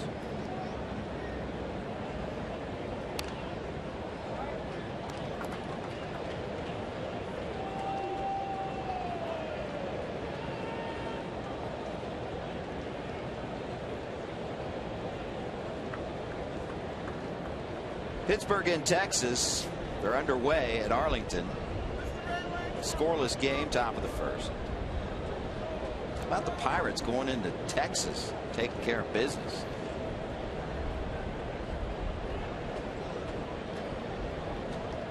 I think if everyone looked at it, with the Pirates struggling, they're getting beat up in St. Louis, going into Texas. The Reds facing the Cubs, 22 games out of first place. Thought that it would be a time for the Reds to make up some ground on the Buccos. Not happened that way so far in this series. Well, I think the Pirates are like every other team. I mean, they get hot, they get cold, they get good pitching, they have some blips in pitching, and sometimes their hitting comes through and sometimes it doesn't. Does that sound familiar? Sounds a lot like the Reds. Yes. If you ask a Cardinal fan, they'll say, well, that sounds a lot like the Cardinals too. I don't think there's one team, at least in this division this year, that has dominated to the point where they're going to leave everybody else in the dust. It's who plays who when you are hot and who delivers the key hit when there's a runner on base. Why they say not always who you play, it's when you play them. In over 162 games, none more true of a sport than baseball in that regard. Good breaking ball there by Leake, and that's 5 of them on the day. Get ready for Reds action 30 minutes before every game with Reds Live on Fox Sports Ohio. Reds Live has everything you need to know for that day's game, and it's only on your exclusive home for Reds baseball. Reds Live is presented by Ray St. Clair Roofing. Brian Giesenslaw filling the chair occupied by moi today. Doing a fine job as always, along with Jeff Pecoro. Pick will be along after the game. Fox Sports Ohio condominium, and we hope putting a capper on a Reds victory.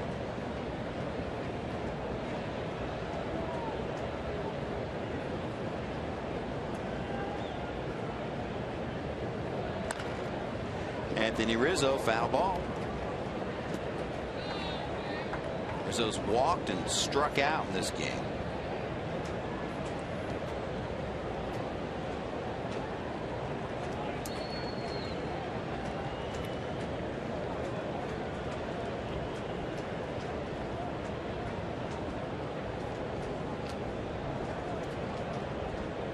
Leak ahead 0-2.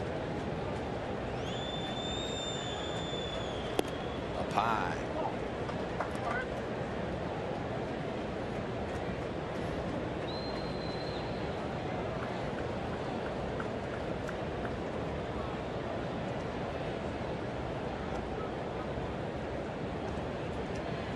One-two pitch. Swing and a miss. Back-to-back strikeouts for Leak. Once again, damage control. Strands a runner. Reds lead 3-0.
is now available free on iPhone and iPad. Build your stadium and make the decisions to guide your team to the World Series. Download MLB Ballpark Empire free today. Data and usage rates may apply.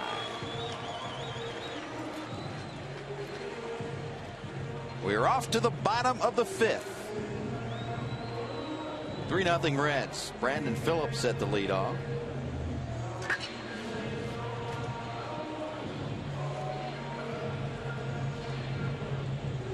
Ground out, fly out.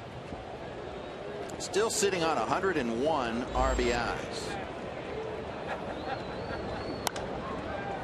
First pitch swinging and high fly. Darwin Barney's got it. Short right field. 1 down. All right, time now to answer our AT&T trivia question. Who are the only 2 pitchers to have 20 saves in a season for both the Reds and the Cubs? Did you have this one? I had one of them. I think I had Randy Myers. I did that. Ted Abernathy, the submariner. Boy, he was the first guy that I ever recall seeing that would throw so low in his arm that he would almost scrape his knuckles on the ground. He was unreal to watch. 31 saves with the Cubs in 1965, 28 with the Reds in 1967. Hard hit ball by Votto, and look what I got, says Starlin Castro.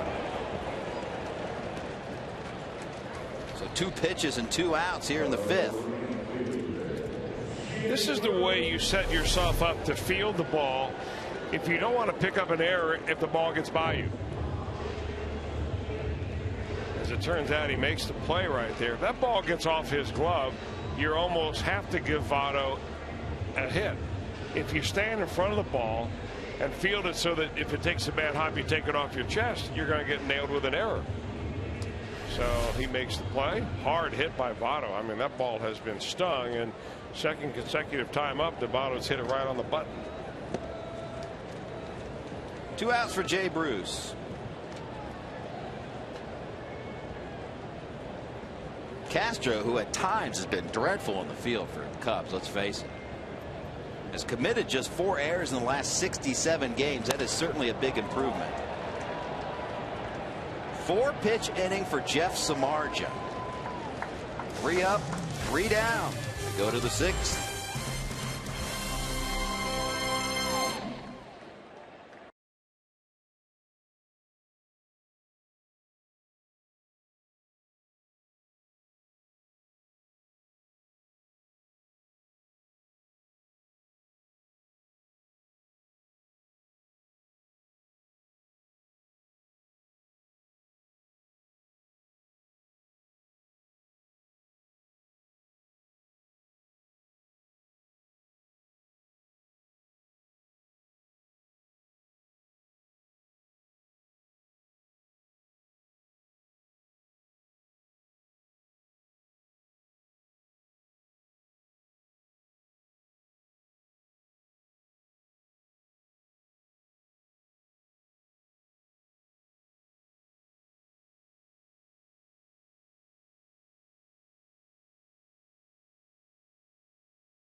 And of the free, land the home of the brave.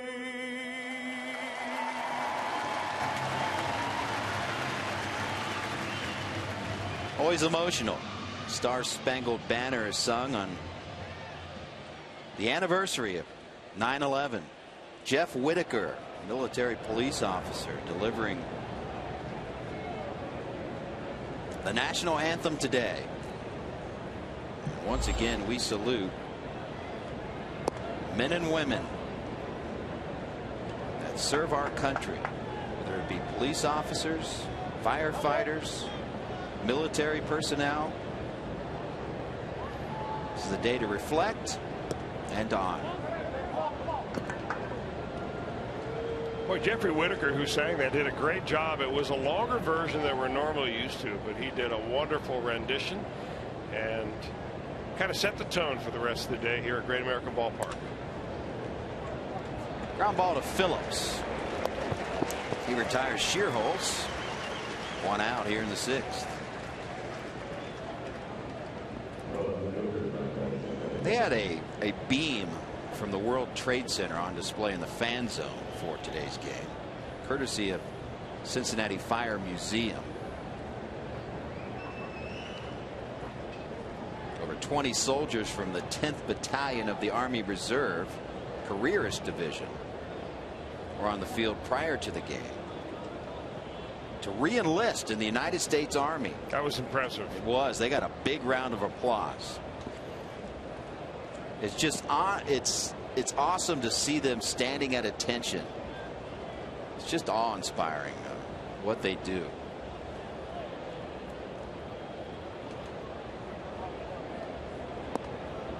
Many of which sign up to give their service, which at times includes giving their life for their country. And I've said it before, I'll say it again. We overuse the term heroes in sports broadcasting, and you see guys like that on the field, and it reminds you of who the true heroes are.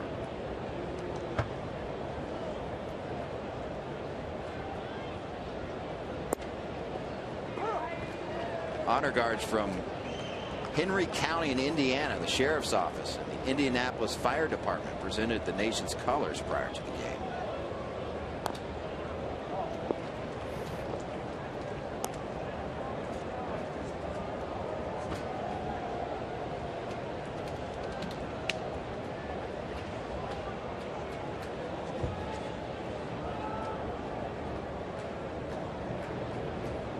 Two pitch to Brian Bogasevic. Foul back.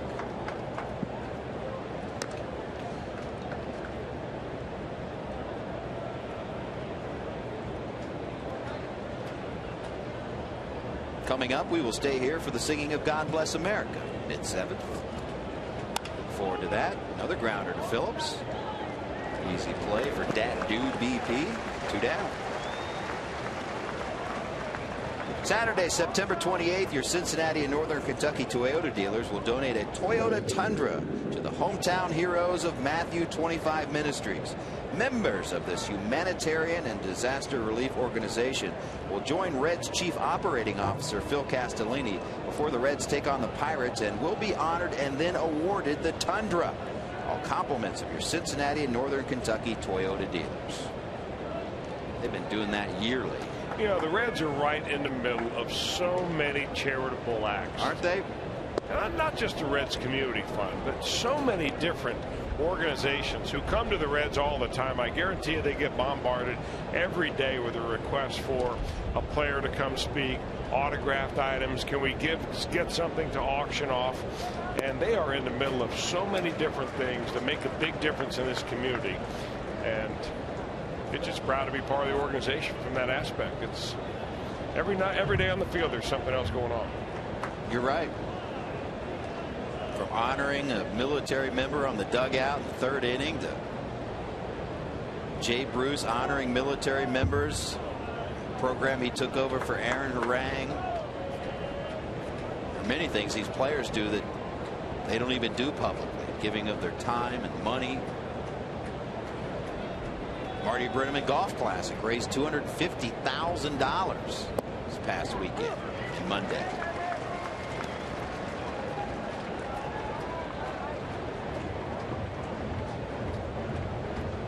Once again, we got to salute Bob Kavoyan, syndicated radio show, long time radio show, the Bob and Tom Show. Bob Kavoyan once again donated $25,000 to the Reds Community Fund. And he does it yearly. Seems to up the total. So we salute you, Bob Kavoyan, good friend of Marty Brenneman, and a good friend of the Reds. 2-2 pitch. Hard hit ball past the diving Frazier. That'll go into the left field corner, and Junior Lake will have a stand-up double. So a 2-out base runner in scoring position. Now Mike Leake again just on the verge of getting through a 1-2-3 inning before Lake is able to rifle that ball by Todd Frazier. Mesoraco slow walk to the mound. He'll slow down the pace here.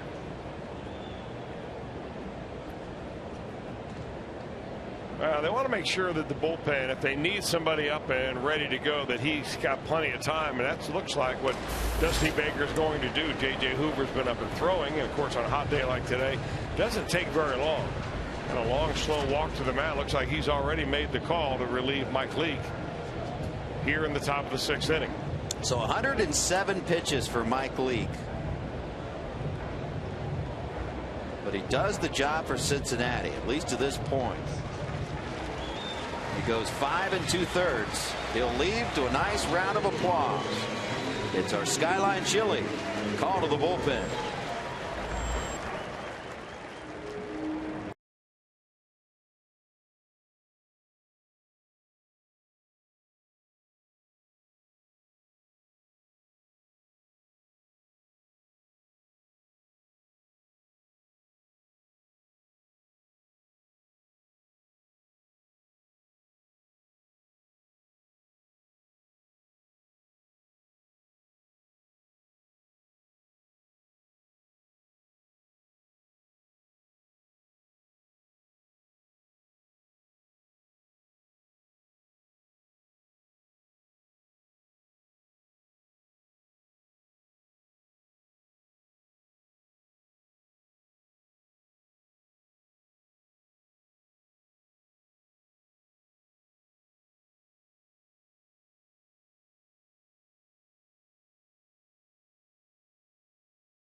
Back on the previous week of Reds action on Reds Weekly. On tonight's show, it was one of the most exciting weekends in GABP history. Brian Giesenslaw looks back on the Great Eight and the celebration of the greatest second baseman in Reds history, Joe Morgan, this past weekend. Reds Weekly, Wednesdays at 6, brought to you by Safe Auto. Drive safe, spend less. So here's J.J. Hoover, 2 outs and a runner on second base.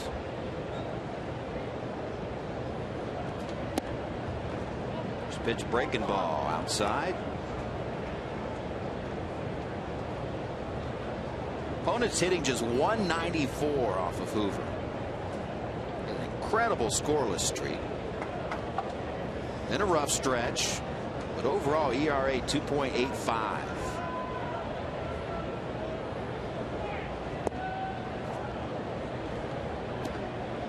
And once again, Hoover hopes they fear the beard.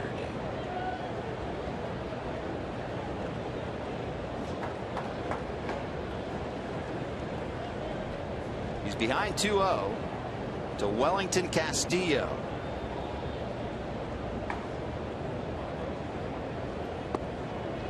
Three and 0.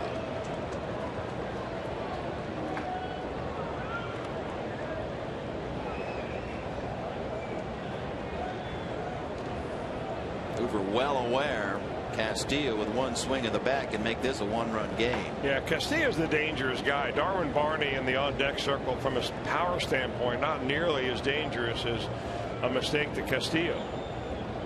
3-0 in there for a strike. Hoover's pitched well against the Cubs this year. 9th game overall. He's only given up 1 run in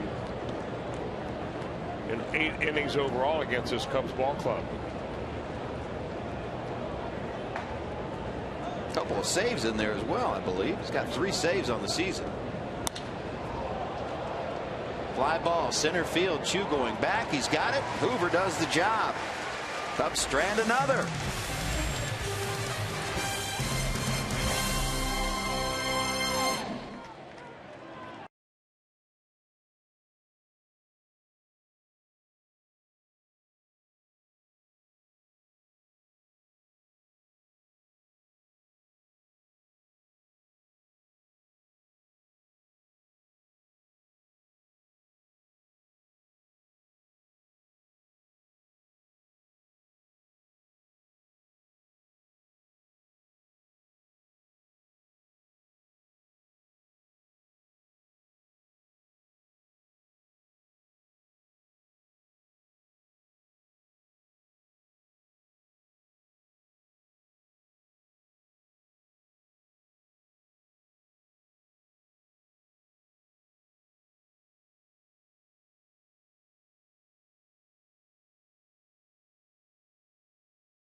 Ohio is brought to you by Toyota. See your Toyota dealer or visit buyatoyota.com. Toyota, let's go places. And by JTM Food Group. Let's create great dishes together. So Mike Leake's day is done, but he leaves with a 3-0 lead. He can win it, cannot lose it. On the other side, Jeff Samardzija still in there, and he'll go to work against Todd Frazier here in the bottom of the 6th.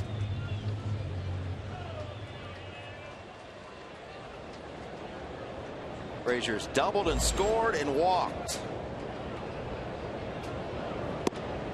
First pitch inside.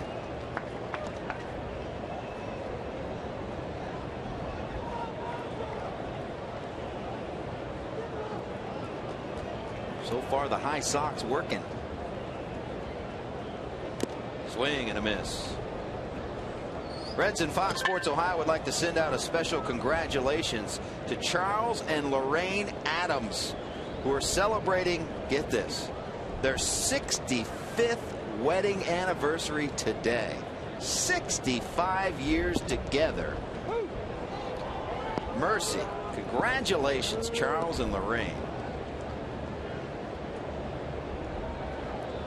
We thank you for being Reds fans and hope you have a great anniversary today. 65 years.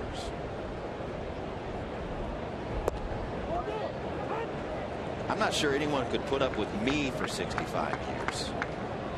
So she must be a saint. God bless them both.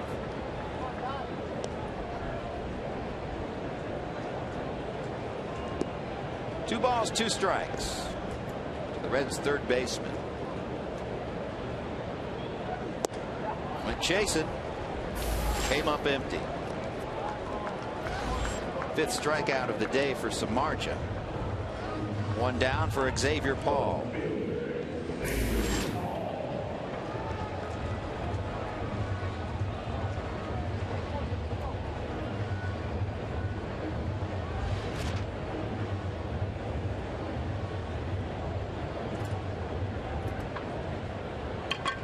Paul 0 for 2, but RBI ground out in the 2nd.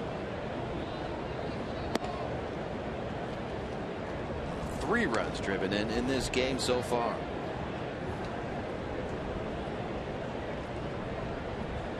They're in the bottom of the second in Texas, still scoreless, Pirates and Rangers.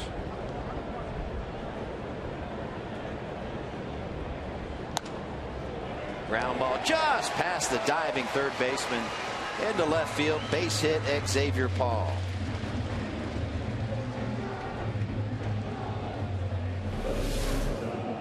Now, Jeff Samardzij's quest for back-to-back 1, 2, 3 innings goes by the wayside right here. Paul going the other way, right underneath the glove of the third baseman. They shifted him around towards shortstop anyway, and Paul will come off of first base and be replaced by a pinch runner. And it is not Billy Hamilton, it is Derek Robinson.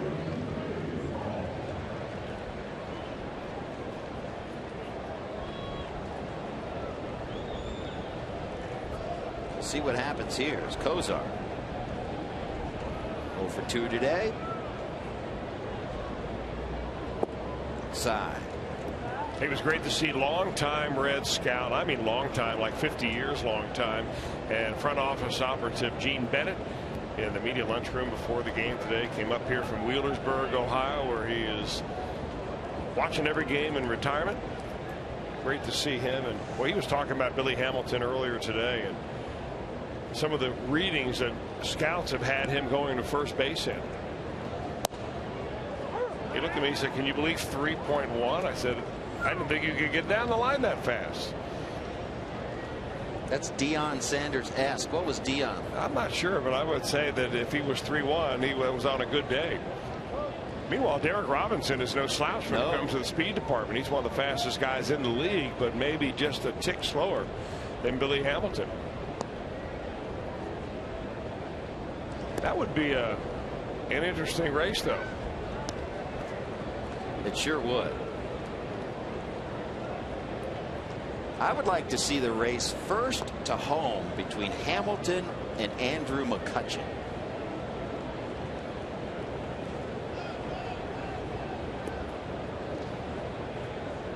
One pitch. Ground ball to Barney. Gets the out at second, not in time at first. Well, that's a nice play by Barney. Does a complete 360 to be able to set himself up to throw to second base and get the lead runner. Gold Glove winner.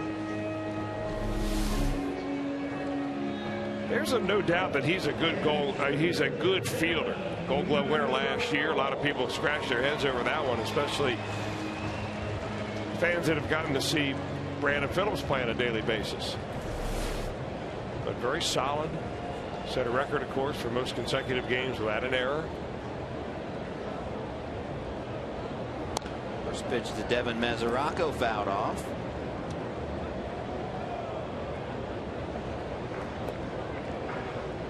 Earlier this season, Barney committed fielding errors in consecutive games, July 7th and 8th, after going 74 straight games without an error, dating back to September 30th of last season.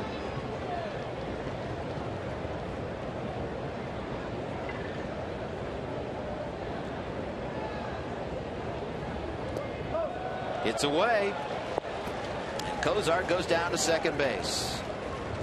So a free pass and another runner in scoring position. Our Nissan drive of the game came back in the fourth. Devin Mesoraco, number 9, second deck job, 429 feet for the Reds catcher. Made it 3-0 Cincinnati, and that's where we stand right now. Nissan drive of the game.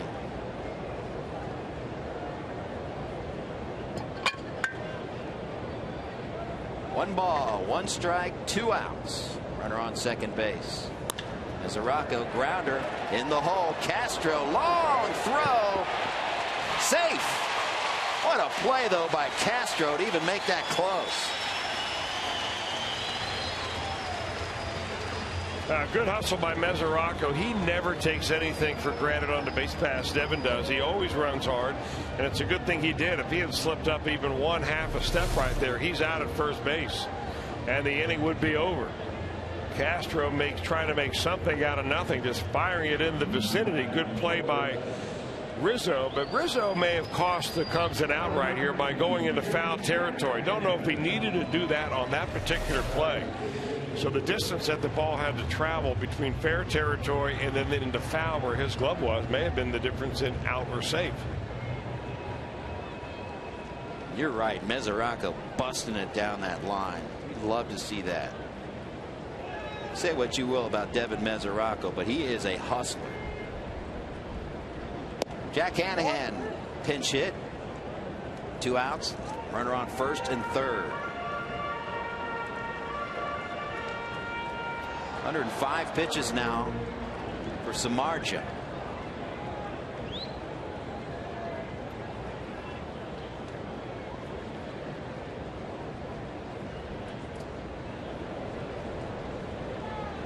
Oh, 1 pitch. In the dirt again. Blocked by Castillo.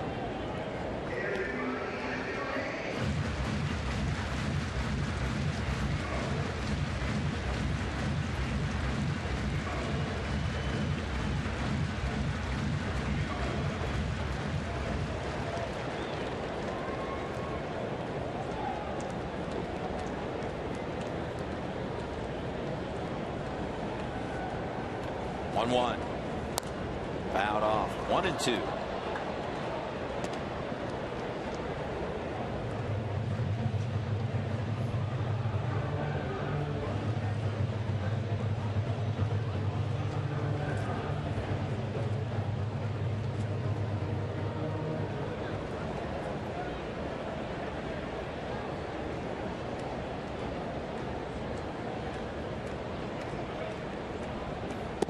Outside, 2-2.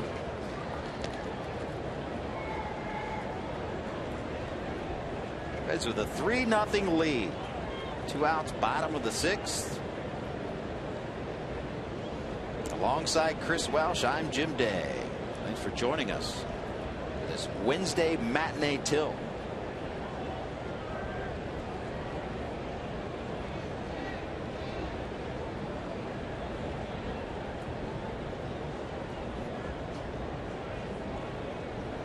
The 2-2 inside.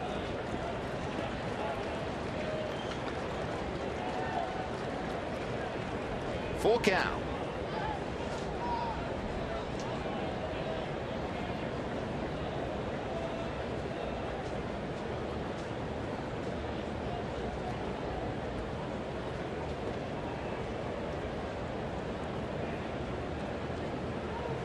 Three balls, 2 strikes, 2 outs. Mesoraco will be running from first. There he goes. Pitch, long drive, right field. That bad boy is gone. 3-run home run, Jack Hanahan.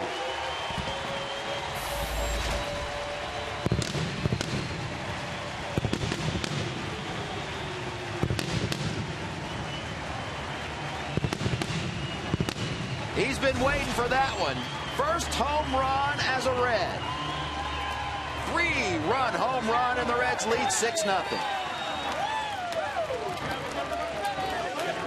I think everybody in that dugout's been waiting for that particular swing from Jack Hanahan.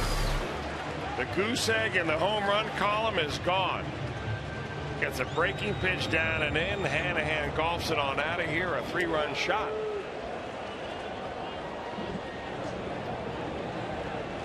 And that gives Dusty Baker and the Reds a little breathing room.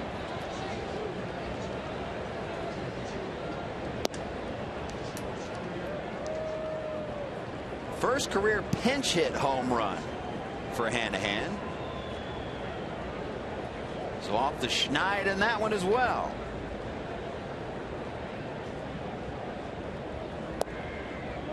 Crowd still buzzing after that one. 2-0 for 3 today.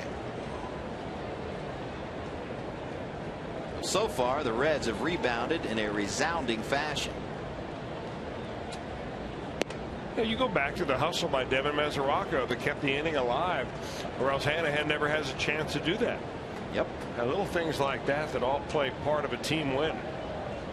Cozart hustled down the line on that fielder's choice, the ground out to Barney.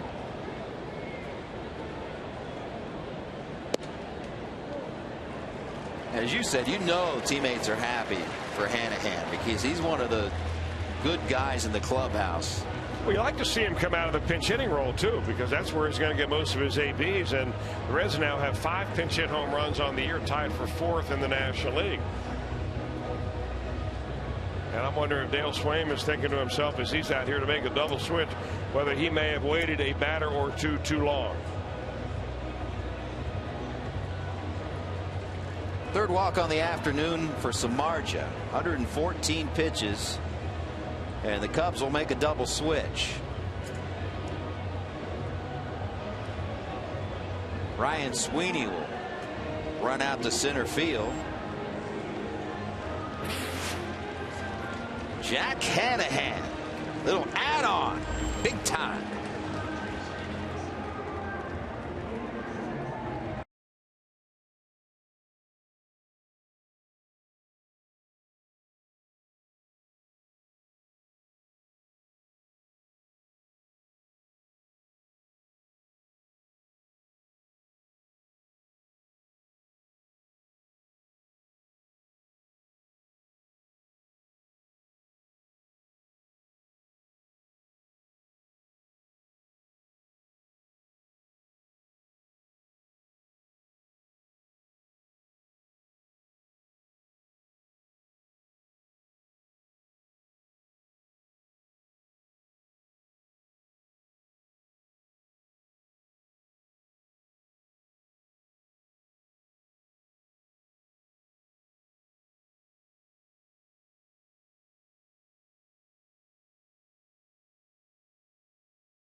Introducing Crowd Goes Wild with Regis Philbin, a cast of former athletes and journalists that will talk about all things you won't hear on other talk shows. Crowd Goes Wild, weekdays at 5 Eastern Time on Fox Sports 1, and is available on all TV providers. Go to foxsports1.com. That's Fox Sports 1 with the numeral 1. To find out what channel it is on in your area. Regis.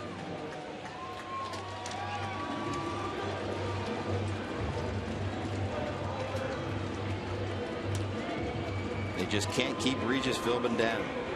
Continues going strong. New pitcher Brooks Raley, the lefty. Third time all year long for Raley. Just recently recalled, obviously, but if you're a Cubs fan, you got to be wondering where Dale Swaim was at the bottom of the order when the Reds decided to pinch hit Jack Hanahan. They had Raley up in the bullpen throwing, but decided not to make the move.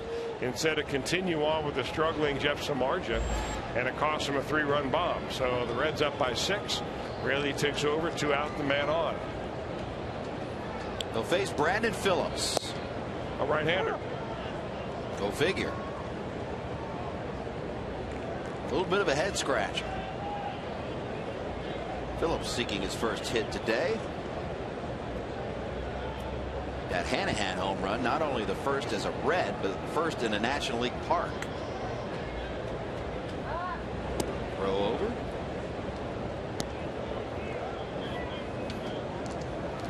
Which is really an interesting statistic. Of course, Hanahan's played most of his career in the American League, but he has hit a home run in Tokyo, but has not hit one in a National League park until today.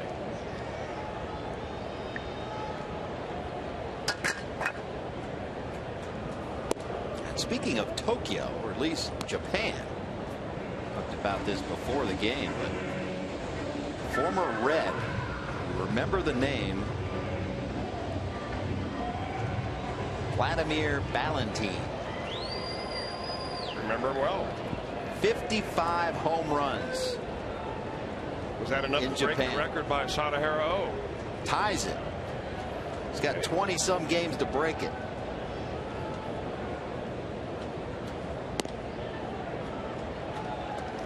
If I'm right, I think the Reds acquired him. He was most recently with Seattle before he came over to the Reds. Yep. Showed a lot of power to right center field and has become a monster home run hitter in the Japanese Baseball League. So congratulations to Vladimir. Always a good guy. 21 games left in their season to break that mark. 2-1 pitch. Ground ball right side. Easy play for Barney with a third out. But Jack Hanahan goes yard. And the Reds lead by 6.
By Head and Shoulders. Now the hint of Old Spice. Mike Leake.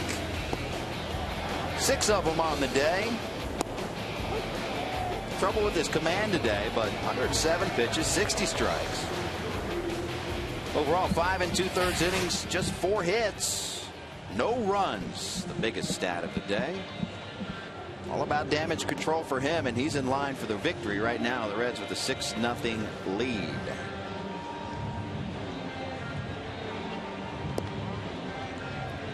The Reds needed a good start today, and they got it. It wasn't an easy start for Mike Leake, no doubt. I mean, 5 2/3, he walked 4, but the important column right here, the run department. Goose egg. And he gives way now to the third pitch of the afternoon for Dusty Baker, Alfredo Simon. Tall, hard-throwing right-hander, comes in 57 games now for Alfredo. So after Leake turned it over to J.J. Hoover to record the final out of the 6th, Simon's on to work the 7th. First pitch to Darwin Barney. A ball. Derek Robinson came into pinch run. He stays in the game and will play left field.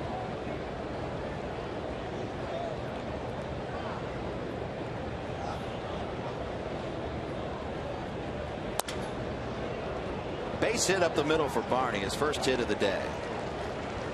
Now those extra 3 runs the Reds picked up on that swat by Jack Hanahan sure takes a lot of drama out of the late innings of this ball game, unless the Cubs really have an uprising.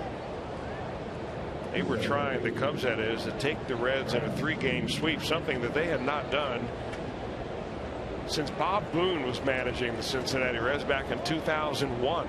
Wow. That is at Cincinnati, taking a 3-game sweep here in Cincinnati. So here's Ryan Sweeney. Came on in the double switch in the 6th. His first bat of the afternoon.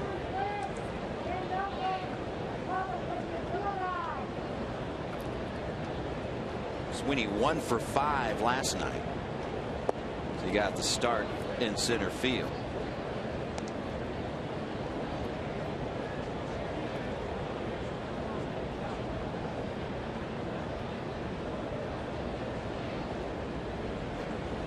One pitch. Fouled back. Manny Parra up in the Reds bullpen. Begin to throw. Righty up next in Castro, but then it's 4 straight lefties after that.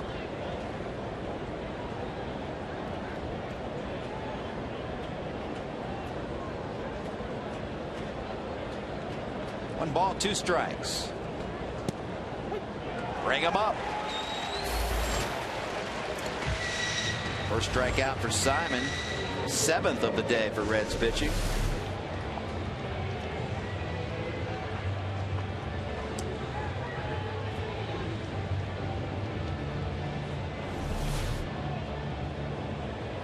With 1 down, back to the top of the order, Starlin Castro. 1 for 2, single and a walk. Also struck out looking in the first.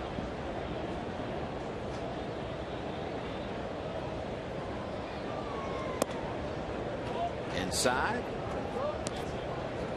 Pittsburgh has a 1-0 lead over Texas. Bottom of the 3rd.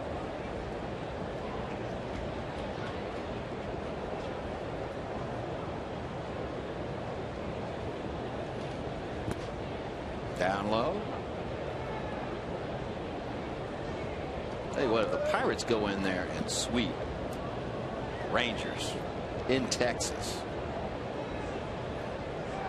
I mean, they're a great club, obviously. The record stands for itself, but it's a tough task to do. Go in there and sweep. Well, by beating Yu Darvish 1-0 the first night in, Yeah. it kind of sets the tone that, you know, you can go head to head with a team like Texas. Ground ball, Kozar. Phillips, double play. Twin killing. Simon keeps the Cubs scoreless. So on this September 11th, 2013, we will keep it right here in Honor America. Cincinnati firefighter John Winfrey will sing God Bless America. Major League Baseball, the Cubs and the Reds salute the men and women of our armed forces, as well as those who serve to protect in our local police and fire departments. At this time, please help us honor these brave men and women and all of our veterans of service as we celebrate Patriot Day in America and our police and fire appreciation game with a special singing of God Bless America, led by Cincinnati firefighter John Winfrey. God bless America, land that I love. Stand beside her and guide her through the night with a light from above. From the mountains to the prairies to the oceans white with foam. God bless America, my home, sweet home. God bless America, my home, sweet home.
P&G and Kroger for their support of the P&G Cincinnati MLB Urban Youth Academy. Construction is underway, and by summer of 2014, the Academy will be a state-of-the-art complex providing free year-round baseball and softball instruction, as well as educational and vocational services to greater Cincinnati youth ages 6 to 18. For more information on the Academy and the Reds Community Fund, visit reds.com/academy. Bottom of the 7th, Joey Votto leads off.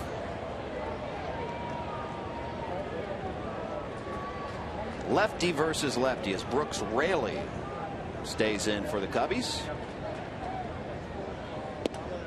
Inside, almost got him. New second baseman Logan Watkins replaces Darwin Barney.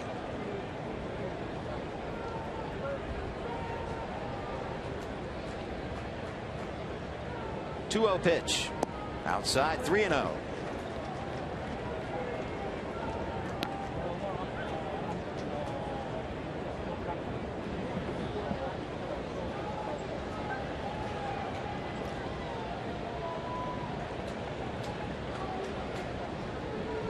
CB has a green light here. Nope.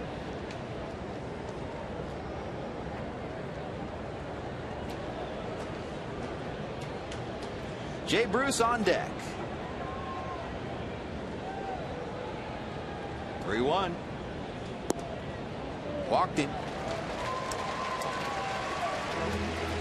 117th walk of the season for Joey Votto. Boy, it's been a big week for birthdays. Hasn't Earlier it? in the week, we had the Cowboy Jeff Brantley turning the big 5-0, and tomorrow, a Reds off day, Tom Brenneman will celebrate his 50th birthday. Can't believe it's been 50 years already for Tom Brenneman, but happy birthday to Tommy.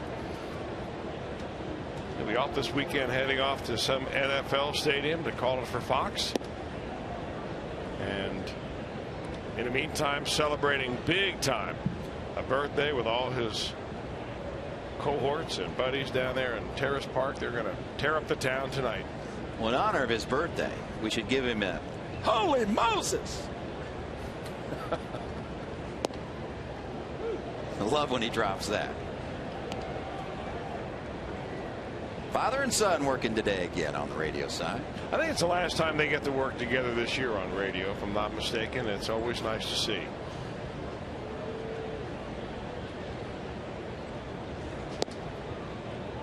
Oh, even though not even close to their first time, but dream come true every day. Marty and Tom. In a major league game together, father and son. It's all about. 1-2 pitch to Bruce. Swing and a miss. Down goes Jay.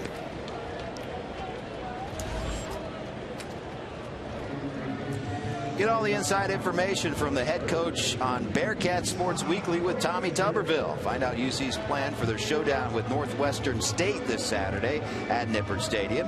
Bearcat Sports Weekly with Tommy Tuberville, Friday at 6 on Fox Sports Ohio. Brought to you by your Cincinnati and Northern Kentucky Honda dealers. Comes Dale Swain again. And I believe he's going to get into that bullpen again. Take the ball from Raley.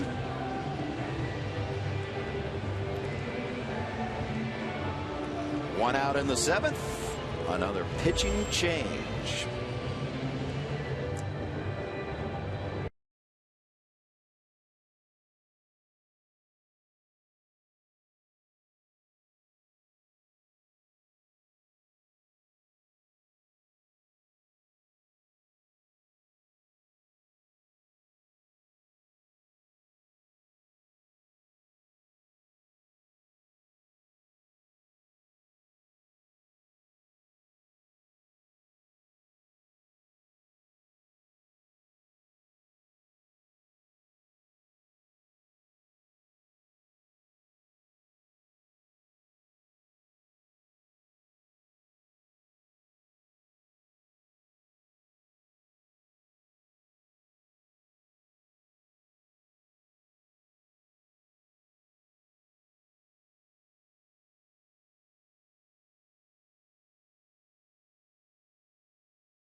Horse race. Reds, after losing the last 2 games, 3 games back of St. Louis. Cardinals will close out a series with the Brewers tonight, 8:15 start. And Pittsburgh still holding on to that 1-0 lead in the 4th, and Texas going for a 3-game sweep. This week, actually, it's a 4-game set against the Brewers. They'll play tomorrow as the Reds are off. And then the Cardinals will host the Mariners. Pirates 4 against these Cubbies beginning tomorrow. And the Reds will embark on a 3-city road trip, the final road trip of the season. It will begin with 3 in Milwaukee, 3 in Houston, and then a rather large series the weekend following, 3 at PNC Park in Pittsburgh. New pitcher Alberto Cabrera. He had a little big league time last year, 25 games for the then 23-year-old, now 24 years old, signed with the Cubs out of the Dominican Republic at age 17. A big guy, 6'4", 210, 215 pounds, throws hard, in for just the 3rd time this season. Frazier's faced him 2 times, 1 for 2. Cabrera's also struck him out. First pitch way ahead.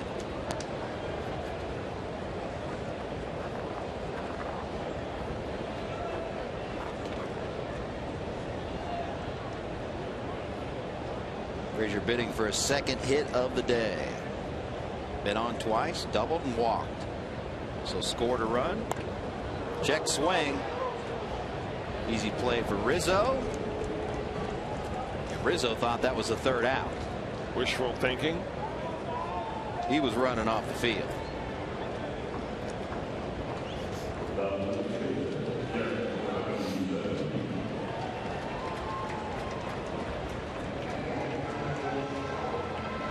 So Derek Robinson will take his first at bat of the day.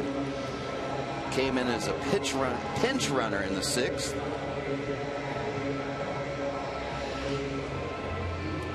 .249 average.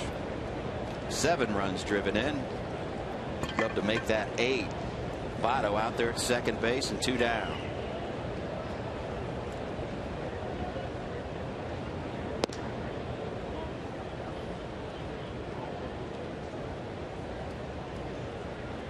Robinson has never faced Cabrera.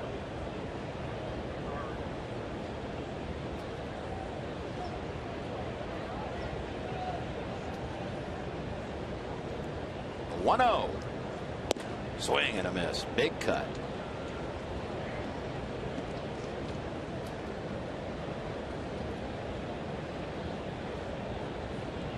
(6-0) Cincinnati. Trying to make it a 7-3 homestand.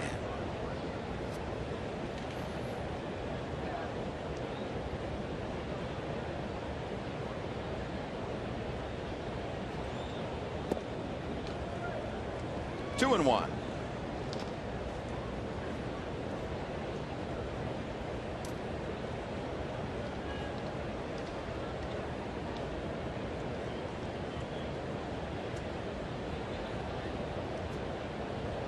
Two-one pitch in the air, left center field. Going over and getting it, Bogasevic, and 3 outs. Reds strand a runner. They still lead by 6.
ground out RBIs in the second inning. Then Devin Mesoraco, solo home run in the fourth. Mike Leake wasn't the cleanest start as far as balls and strikes go, but he was doing damage control today. 5 2/3, 4 hits, no runs.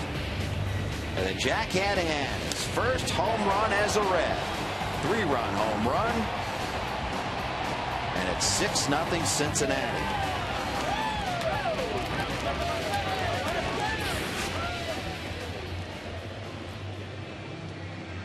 And a new pitcher for Cincinnati, left-hander Manny Parra. Parra comes in to pitch the 8th inning. He's got a 6-run lead. And in for the 50th time this year. We say it nearly every time Parra comes in. What a difference Parra has made to this bullpen. The absence of Sean Marshall. Of course, Marshall on the verge of coming back after throwing a simulated game yesterday. Zach Duke has been added to the Reds roster, and you wonder how, when things play out, they'd all sit down and determine who will be on the playoff roster, how it will lay out. Yep. Obviously, Parra will be one guy on that roster along with left-hander Aroldis Chapman, but you wonder how many other left-handers may or may not be on that playoff roster. So Baker brings in Parra. Del Swain counters with right-handed pinch hitter Donnie Murphy. 30 games this season, got 10 home runs. He's got some pop, as he's shown in this series. Homered last night in the third, a 2-run home run.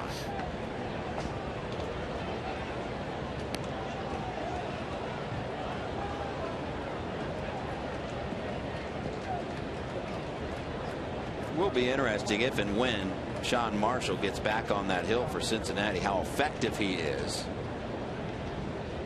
And if he's effective, got to think he'll be on that playoff roster, but it remains to be seen. Coming back from a shoulder injury.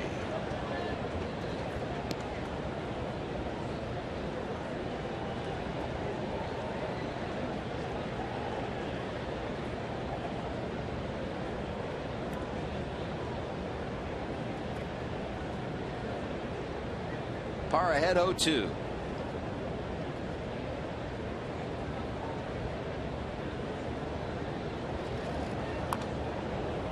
Fouled it off.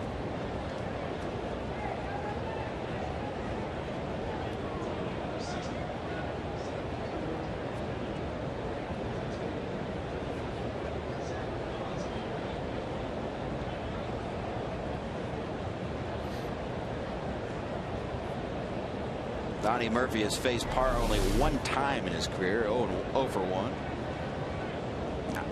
Ouch.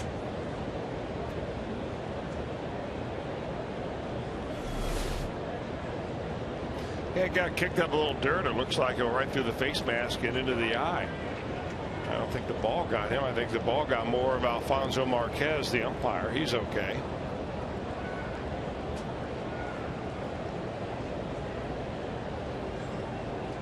To pitch again. Up high.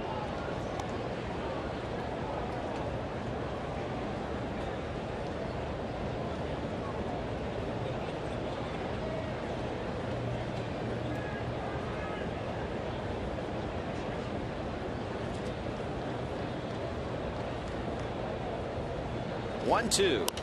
Fouled back.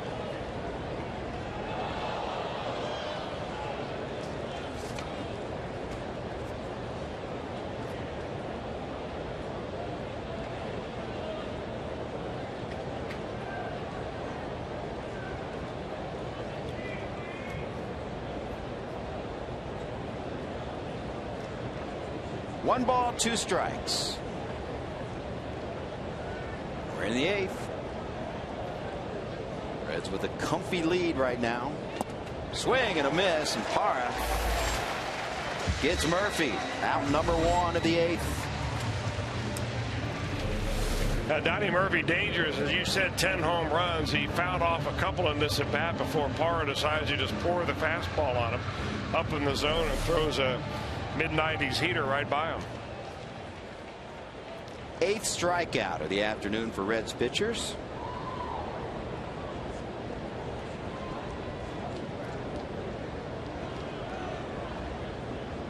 they can conceivably get to that magic number 11. Indeed. Award the folks that have stayed around and keep their ticket stubs with a free pizza on the way home. You think we could take our credential and get one of those free pizzas? We're probably not eligible. Darn. I think it says on the credential, if I'm not mistaken, no autographs, no free pizza. Definitely says no autographs. They probably put that pizza line on there for me. I never saw a free pizza I didn't like. Who has?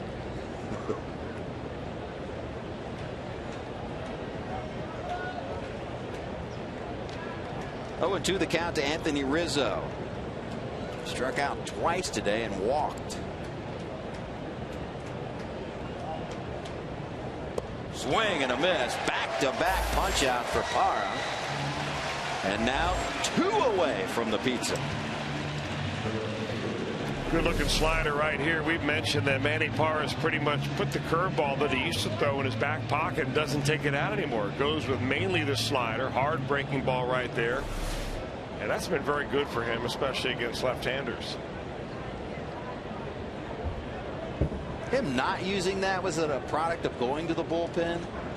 Well, no, I think it was a product of just looking at what the results have been based on different pitches. That's one thing that Brian Price has used Mac Jenkins for a lot. Mac Jenkins is officially the assistant pitching coach, but rather than just being another set of eyes, watch pitchers warm up, help them with their mechanics and so on, Mac Jenkins has been busy underneath the stadium evaluating video, looking at pitcher sequences over the years, and see how you can change things in a pitcher's repertoire or approach that may make him a better pitcher. And that's the one big example of a success here this year was Manny Parra.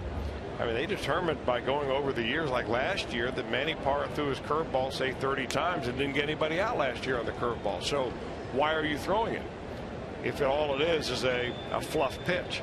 So he's gotten simpler and in the process gotten better. I think it's a brilliant way to use an assistant pitching coach that way to kind of expand your capabilities rather than just have him stand there and be a second pair of eyes.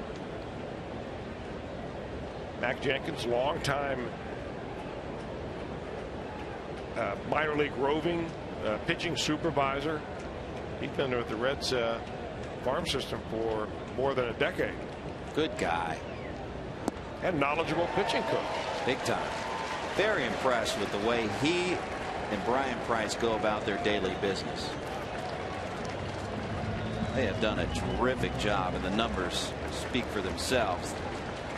Particularly starting pitching has carried this club all season long. 2 balls, 2 strikes, 2 outs.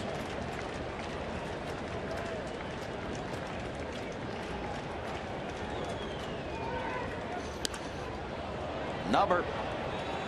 Parra's got it. And a 1-2-3 inning for Manny. Go to the bottom of the 8th, 6-0 Reds.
Shao kicks and he fires. Rose swings. There it is. There it is. Get out. Get out. All right.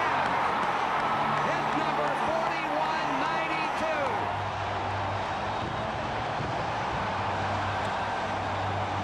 4192. As promised, our Miller time moment. Brought to you by Miller Lite. One of the greatest moments in baseball history, certainly in Reds history. Peter Edward Rose, September 11th, 1985. Eclipsing Ty Cobb, come the hit king.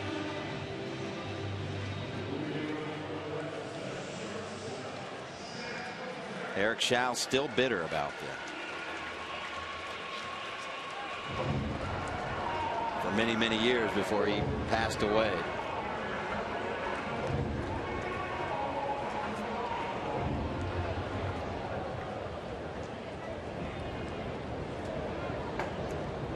No pitcher is happy to give up a monumental home run, a monumental hit. Zach Roscoe, left-hander, in for the Cubs to pitch the bottom of the 8th inning. Reds bottom third of the order, trying to add on a little bit. Zach Kozar looking for one to extend his streak.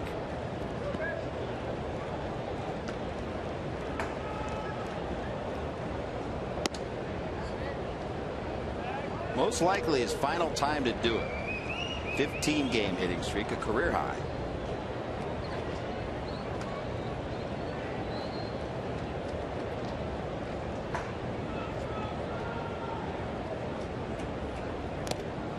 Swing and a miss. 2-1.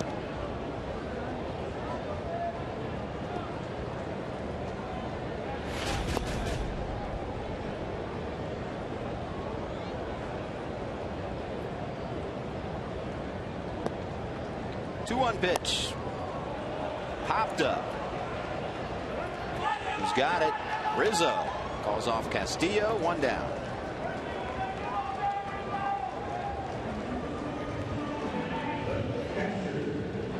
Now Mesoraco with the big blast of the day hit the long home run in the 4th inning with one out. Got a breaking ball from Jeff Samardzija hanging right there, and our slow-mo look at that. Brought to you by Munchin's Furniture. I mean, that was a no-doubter. You could even look at the reaction of the catcher, Wellington Castillo. 3 for 3. Bring that average up to respectability now, right on the cusp of 250. Unless the Reds come up with a rally, that will be Kozart's last chance. Looks like that 15-game hitting streak will come to an end.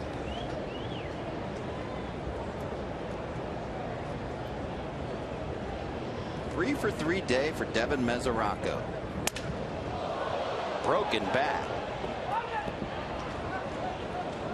Castillo, the second out. Jammed him on that one. Let's go to Los Angeles now for a Fox Sports 1 game break.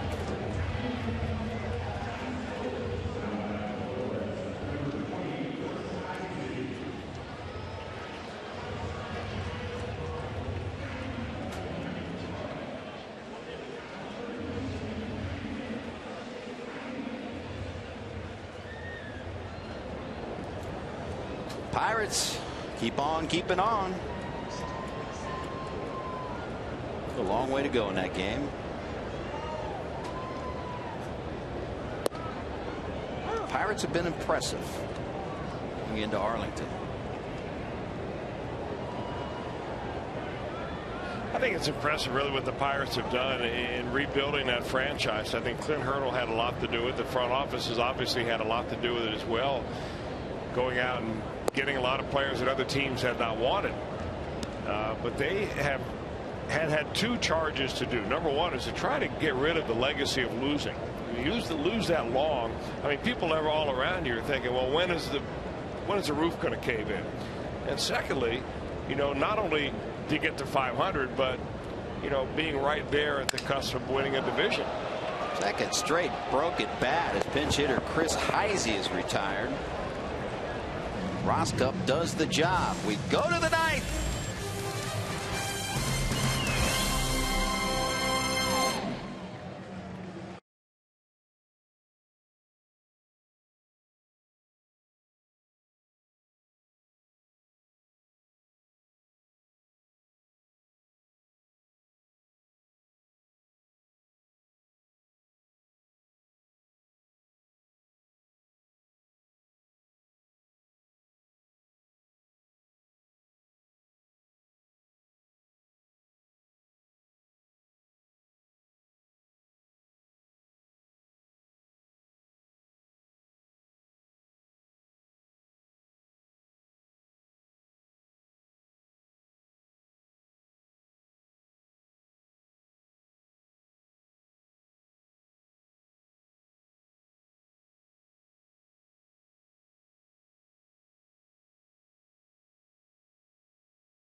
Special Wednesday, September 25th. When your Redlegs take on the New York Mets, purchase a view level ticket for $15 and receive $10 in concession credits automatically loaded onto your ticket. For tickets to see the Reds and Mets Wednesday, September 25th at GABP, call 513-381-REDS. Visit select Kroger locations or log on to reds.com/tickets. Some restrictions apply. Paycor, one of the big sponsors at Marty Brennaman Golf Tournament. We thank Bob Coughlin and Paycor for their support of that. And Sam McCure will come in to try to finish up the Cubs here in the 9th inning. 57 appearances now for Sam. That is way more than he's ever had before. He's not yet eclipsed the number of innings that he had last year in the major leagues. 57. He's pitched 77 the year before. But what it does show you is that Sam is becoming more of a situational type late inning guy that Dusty Baker's been really able to depend on this year. Good earned run average, doesn't walk very many batters, low opponent batting average, and pinpoint control. 5th pitcher of the day for the Reds, and Nails goes to work.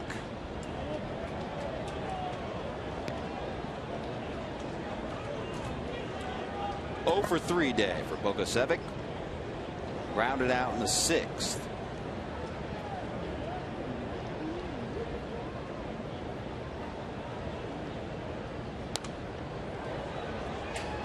One and one.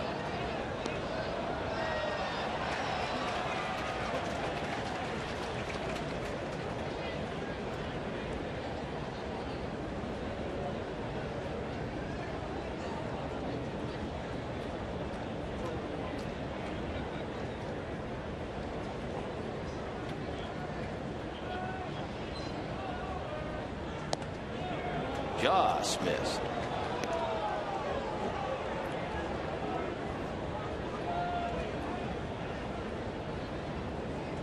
Non-save situation, obviously, but LeCure does have 1 save on the season. His first his big league career.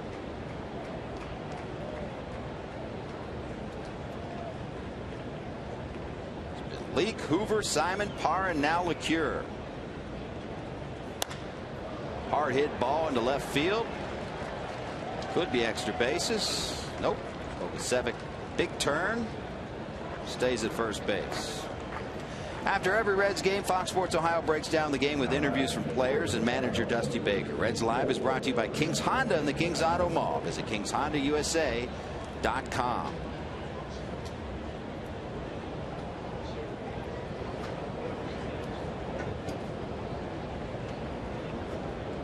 So the pitcher spot up, and it'll be pinch hitter, former Red.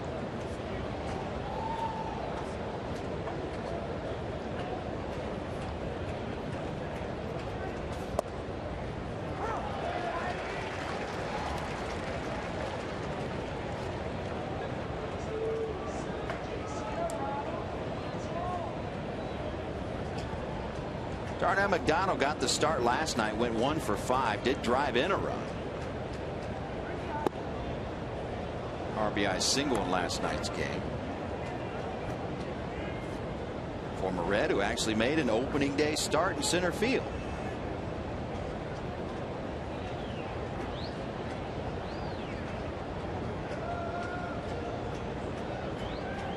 One pitch.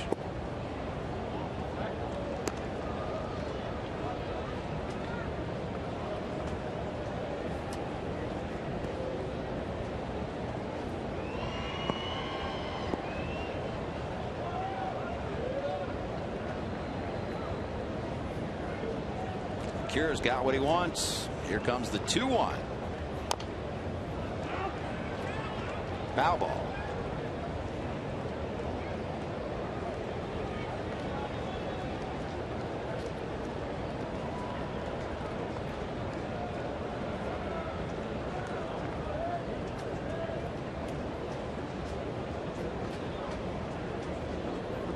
$22,088 attendance today. Final homestand of the season. The Reds will set an all-time Great American Ballpark record for single season attendance.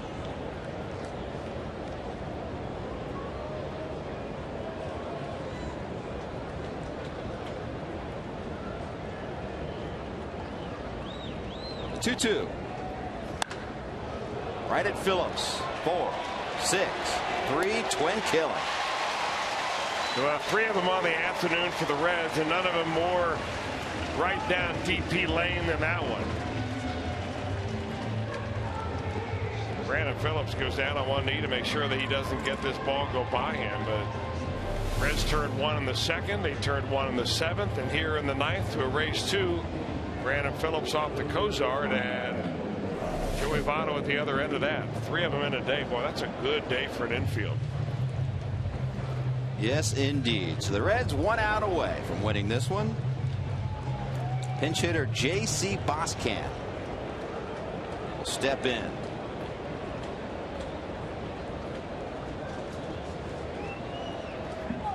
First pitch, big cut and a miss.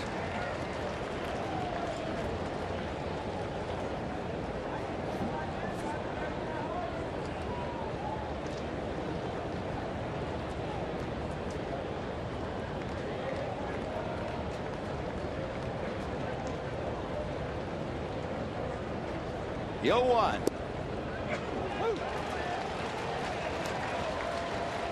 Off the outside corner. At least according to Alfonso Marquez. So the Cubs down to their last strike.